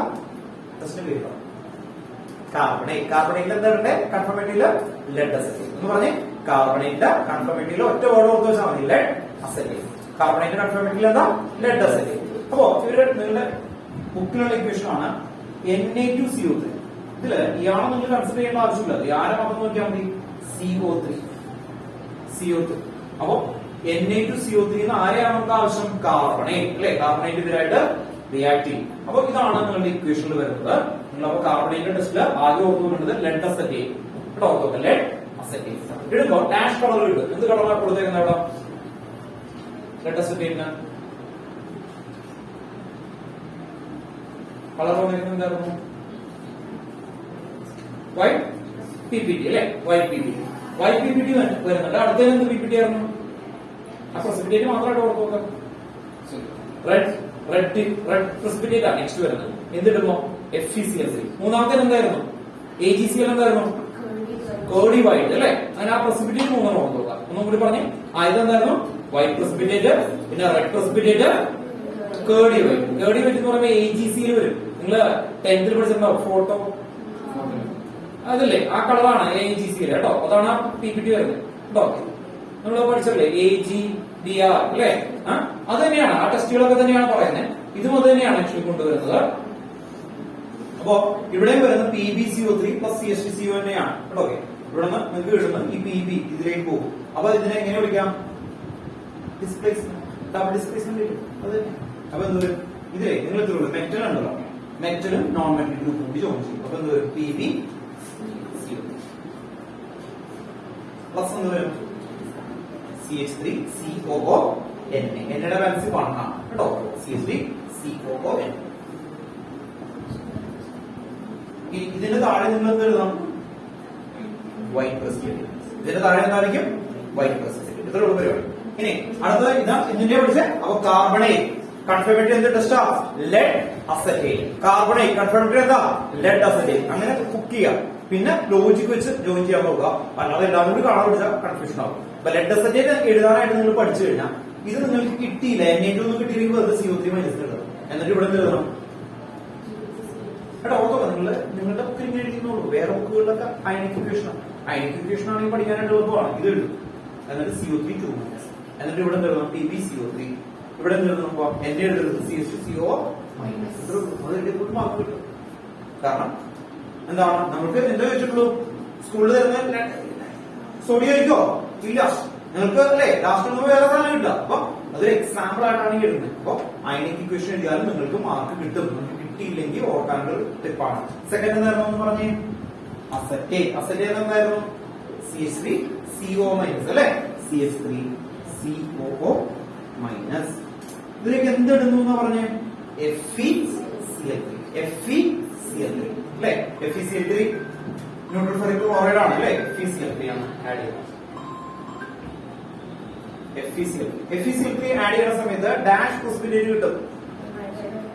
എന്തായിരിക്കും, റെഡ് അല്ലെ, റെഡ്. അപ്പൊ നിങ്ങളുടെ ഇക്വേഷനിൽ ഇത് റിയാക്ട് ചെയ്യുമ്പോ ഇത് നേരത്തെ ചെയ്യുന്ന പോലെ ക്രോസ് ചെയ്തിടണം കേട്ടോ. ഓർക്കുക, ഇതിലേക്ക് ഇടുന്നത് നിങ്ങൾക്ക് എക്സാമ്പിൾ കൊടുത്തേക്കുന്നത് CH3CONA പ്ലസ് FeCl3 ആണ്. CH3COONA ആണ് കേട്ടോ. ഇവിടെ NA കൊടുത്തേക്കുന്നത് പ്ലസ് FeCl3. ഞാൻ പറഞ്ഞു തരില്ല ഇതിന്റെ ആൻസർ എന്താണെന്ന് നിങ്ങൾ പറഞ്ഞു. നേരത്തെ ചെയ്താലേ ടിപ്പ്. മെറ്റലുകൾ തമ്മിൽ അങ്ങോട്ട് മാറ്റാം. എന്ത് കിട്ടി, NaCl. അതൊക്കെ കിട്ടും, അതുകൊണ്ടാണ് പറഞ്ഞത് NaCl. ഇനി ബാക്കി എന്തായിരിക്കും, CH3CO മൈനസ്. ഇതിന്റെ വാലൻസി എത്രയാ, 3 അല്ലേ. അപ്പൊ ഒന്ന് ക്രോസ് ചെയ്തിട്ട് പറഞ്ഞു CH3 എന്ന് പറഞ്ഞു COO ത്രൈസ്. ഇതിലേക്ക് ഒരു റിയാക്ഷൻ കൂടി കഴിയുമ്പോഴാണ് നമ്മൾ എന്ത് കിട്ടുന്നത്, ഡീപ് ആയിട്ടുള്ള റെഡ് കളർ കിട്ടുന്നത്. ഒരെണ്ണം കൂടി ഉണ്ട്, പക്ഷെ ഇത് ഇത്രയും ലോ നോക്കുക. അപ്പൊ നമ്മൾ പഠിക്കേണ്ടത് എങ്ങനെയാ, കാർബണേറ്റ് കൺഫർമേറ്ററി ലെഡ് അസറ്റേറ്റ്. ഇത് ഇടുന്നത് കാർബണേറ്റ് മാത്രം ഉണ്ടാവും. ഇനി അടുത്ത നോക്കി FeCl3. ഇവിടെ NA ഇടാതെ ഇട്ട് കഴിഞ്ഞാൽ ഇതിന്റെ ആൻസർ എന്തായിരിക്കും, ഇവിടെ NA ഇല്ല. അപ്പൊ എന്ത് ചെയ്യണം, ഇവിടെ NA ഇല്ലെങ്കിൽ എന്തായിരിക്കും ആൻസർ വരിക, CH3COO. ആരൊക്കെ തമ്മിലാ മാറ്റേണ്ട, ഇത് കണ്ടോ, ഇവര് തമ്മിൽ എക്സ്ചേഞ്ച് ചെയ്യണം. അപ്പൊ ഇത് വരും, അപ്പുറത്ത് എഴുതണം Cl. ഓക്കെ. അപ്പോ ഇവിടെ ഈ കോമ്പൗണ്ടിൽ ഇടുന്നത് നിങ്ങളുടെ എന്താണ് ഒരു എക്സാമ്പിൾ എന്നുള്ള രീതിയിലാണ് ആക്ച്വലി വരുന്നത് കേട്ടോ. അങ്ങനെ ഓർക്കുക. അപ്പോ എന്താ ചെയ്യണ്ടേ, ഓരോ കൺഫർമേറ്ററിയിലും മെയിൻ കോമ്പൗണ്ടിന്റെ എന്ത് പഠിക്കാൻ നോക്കണം, ഈ സംഭവം പഠിക്കാൻ നോക്കണം. ഇടുന്ന കോമ്പൗണ്ട് എന്താണോ അത് കറക്റ്റ് ആയിട്ട് പഠിക്കാൻ നോക്കണം കേട്ടോ. ഇത് രണ്ടാണ് പഠിച്ചിട്ട് സ്റ്റോപ്പ് ചെയ്യാം. എന്തൊക്കെയായിരുന്നു ഒന്ന് പറഞ്ഞേ. ഇത് കാർബണേറ്റ് കൺഫർമേറ്ററി. മറ്റേ ടെസ്റ്റുകൾ നമ്മൾ പറഞ്ഞു അല്ലെ, ഏകദേശം ഒന്ന് കിട്ടി. 5 കോമ്പൗണ്ടുകളാണെന്ന് പറഞ്ഞു. അതില് കാർബണേറ്റ് കൺഫർമേറ്ററി ആണ് എന്താ ആഡ് ചെയ്തത്, ലെഡ് അസറ്റേറ്റ്. ലെഡ് അസറ്റേറ്റിന്റെ ഫോർമുല ടോയ്സ് PP. അത് കിട്ടണം കേട്ടോ. Then മറ്റേന്തായിരുന്നു FeCl3. ക്രോസ് ചെയ്യുമ്പോൾ എന്താ ചെയ്തേക്കുന്നത്, രണ്ടിലും ഡബിൾ ഡിസ്പ്ലേസ്മെന്റ് കേട്ടോ. ആരൊക്കെ തമ്മിലാണ് മാറുന്നേ, മെറ്റൽ ഗ്രൂപ്പുകൾ അല്ലെങ്കിൽ എന്താണ് നോൺ മെറ്റൽ ഗ്രൂപ്പുകൾ അല്ലെ. എങ്ങനെ വേണമെങ്കിലും ഓർക്കുക, അത് തമ്മിൽ എക്സ്ചേഞ്ച് ചെയ്യും. അങ്ങനെ ചെയ്യുമ്പോൾ ഈ കോമ്പൗണ്ട് കിട്ടിക്കോളും. പ്രസിപ്പിറ്റേറ്റുകൾ ഓർക്കുക. First precipitate white, second deep red, third curdy white. AgCl കിട്ടാൻ പോകുന്നേ അടുത്തത്. അപ്പൊ അടുത്ത ഇക്വേഷൻ എന്തായിരിക്കും എന്ന് പറഞ്ഞു നോക്കി. നിങ്ങൾക്ക് ഇതറിയില്ല, AgNO3 ആഡ് ചെയ്യും. AgNO3 എന്താ, സിൽവർ നൈട്രേറ്റ്. സിൽവർ നൈട്രേറ്റ് എന്തിലേക്ക് ആഡ് ചെയ്യുന്നേ, ഹാലജൻ. ഹാലജൻ എന്ന് പറഞ്ഞാൽ Cl മൈനസ് അല്ലേ. അപ്പൊ എന്ത് കിട്ടും, AgNO3 plus Cl minus is ആരൊക്കെ തമ്മിൽ എക്സ്ചേഞ്ച് ചെയ്യണമെന്ന് അറിയാലോ, AgCl കണ്ടോ. AgCl വാലൻസി 1 അല്ലേ. AgCl ന്റെ കളറ് കേടി. അത്രേ ഉള്ളൂ. അപ്പൊ നമുക്ക് ഇതിന് പ്രെഡിക്ട് ചെയ്യാൻ പറ്റും. അതർവൈസ് ഒക്കെ കാണുമ്പോൾ പഠിക്കേണ്ടി വരും. ഓക്കെ, 3 പറഞ്ഞിട്ട് വൈകിട്ട് ചെയ്യാം. ഓക്കെ, കാര്യത്തിൽ പറഞ്ഞു കഴിഞ്ഞാൽ ക്ലാസ് കഴിഞ്ഞ് കേട്ടോ. ഓക്കെ, ഞാൻ പറഞ്ഞു കൺഫർമേറ്ററി 3 കേട്ടോ. ഓക്കെ, ഞാൻ പറഞ്ഞു സ്റ്റാർട്ട് ചെയ്തോ. Let us study equation 1.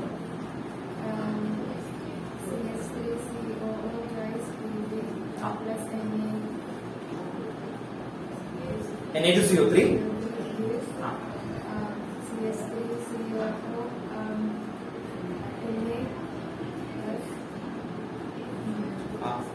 White എന്തായിരിക്കും, PbCO3. Next second acetate. അസറ്റേറ്റിലേക്ക് ഡാഷ് പേജ് ഇടണം. FeCl Cl3 എന്നിട്ട് എന്ത് ചെയ്യണം ഡബിൾ സ്പേസിംഗ് ചെയ്യണം അല്ലെ അടുത്തേക്ക് എഴുതണം പറഞ്ഞു AgNO3 സിൽവർ നൈട്രേറ്റ് അല്ലെ അത്രയും ഒന്ന് ഓർത്ത് നോക്കാം അടുത്ത ക്ലാസ് നമുക്ക് ബാക്കി കണ്ടിന്യൂ ചെയ്ത് പോകാം കേട്ടോ സ്കീം എല്ലാവരും കൊണ്ടുവരികയാണെങ്കിൽ എളുപ്പമായി കേട്ടോ അപ്പൊ ഇക്വേഷൻ ഒക്കെ നമുക്കൊന്ന് എഴുതി വെക്കാം കേട്ടോ അടുത്ത വർഷവും ക്ലിയർ ആയിക്കോട്ടെ കേട്ടോ മൈൻഡ് ചെയ്യാം കേട്ടോ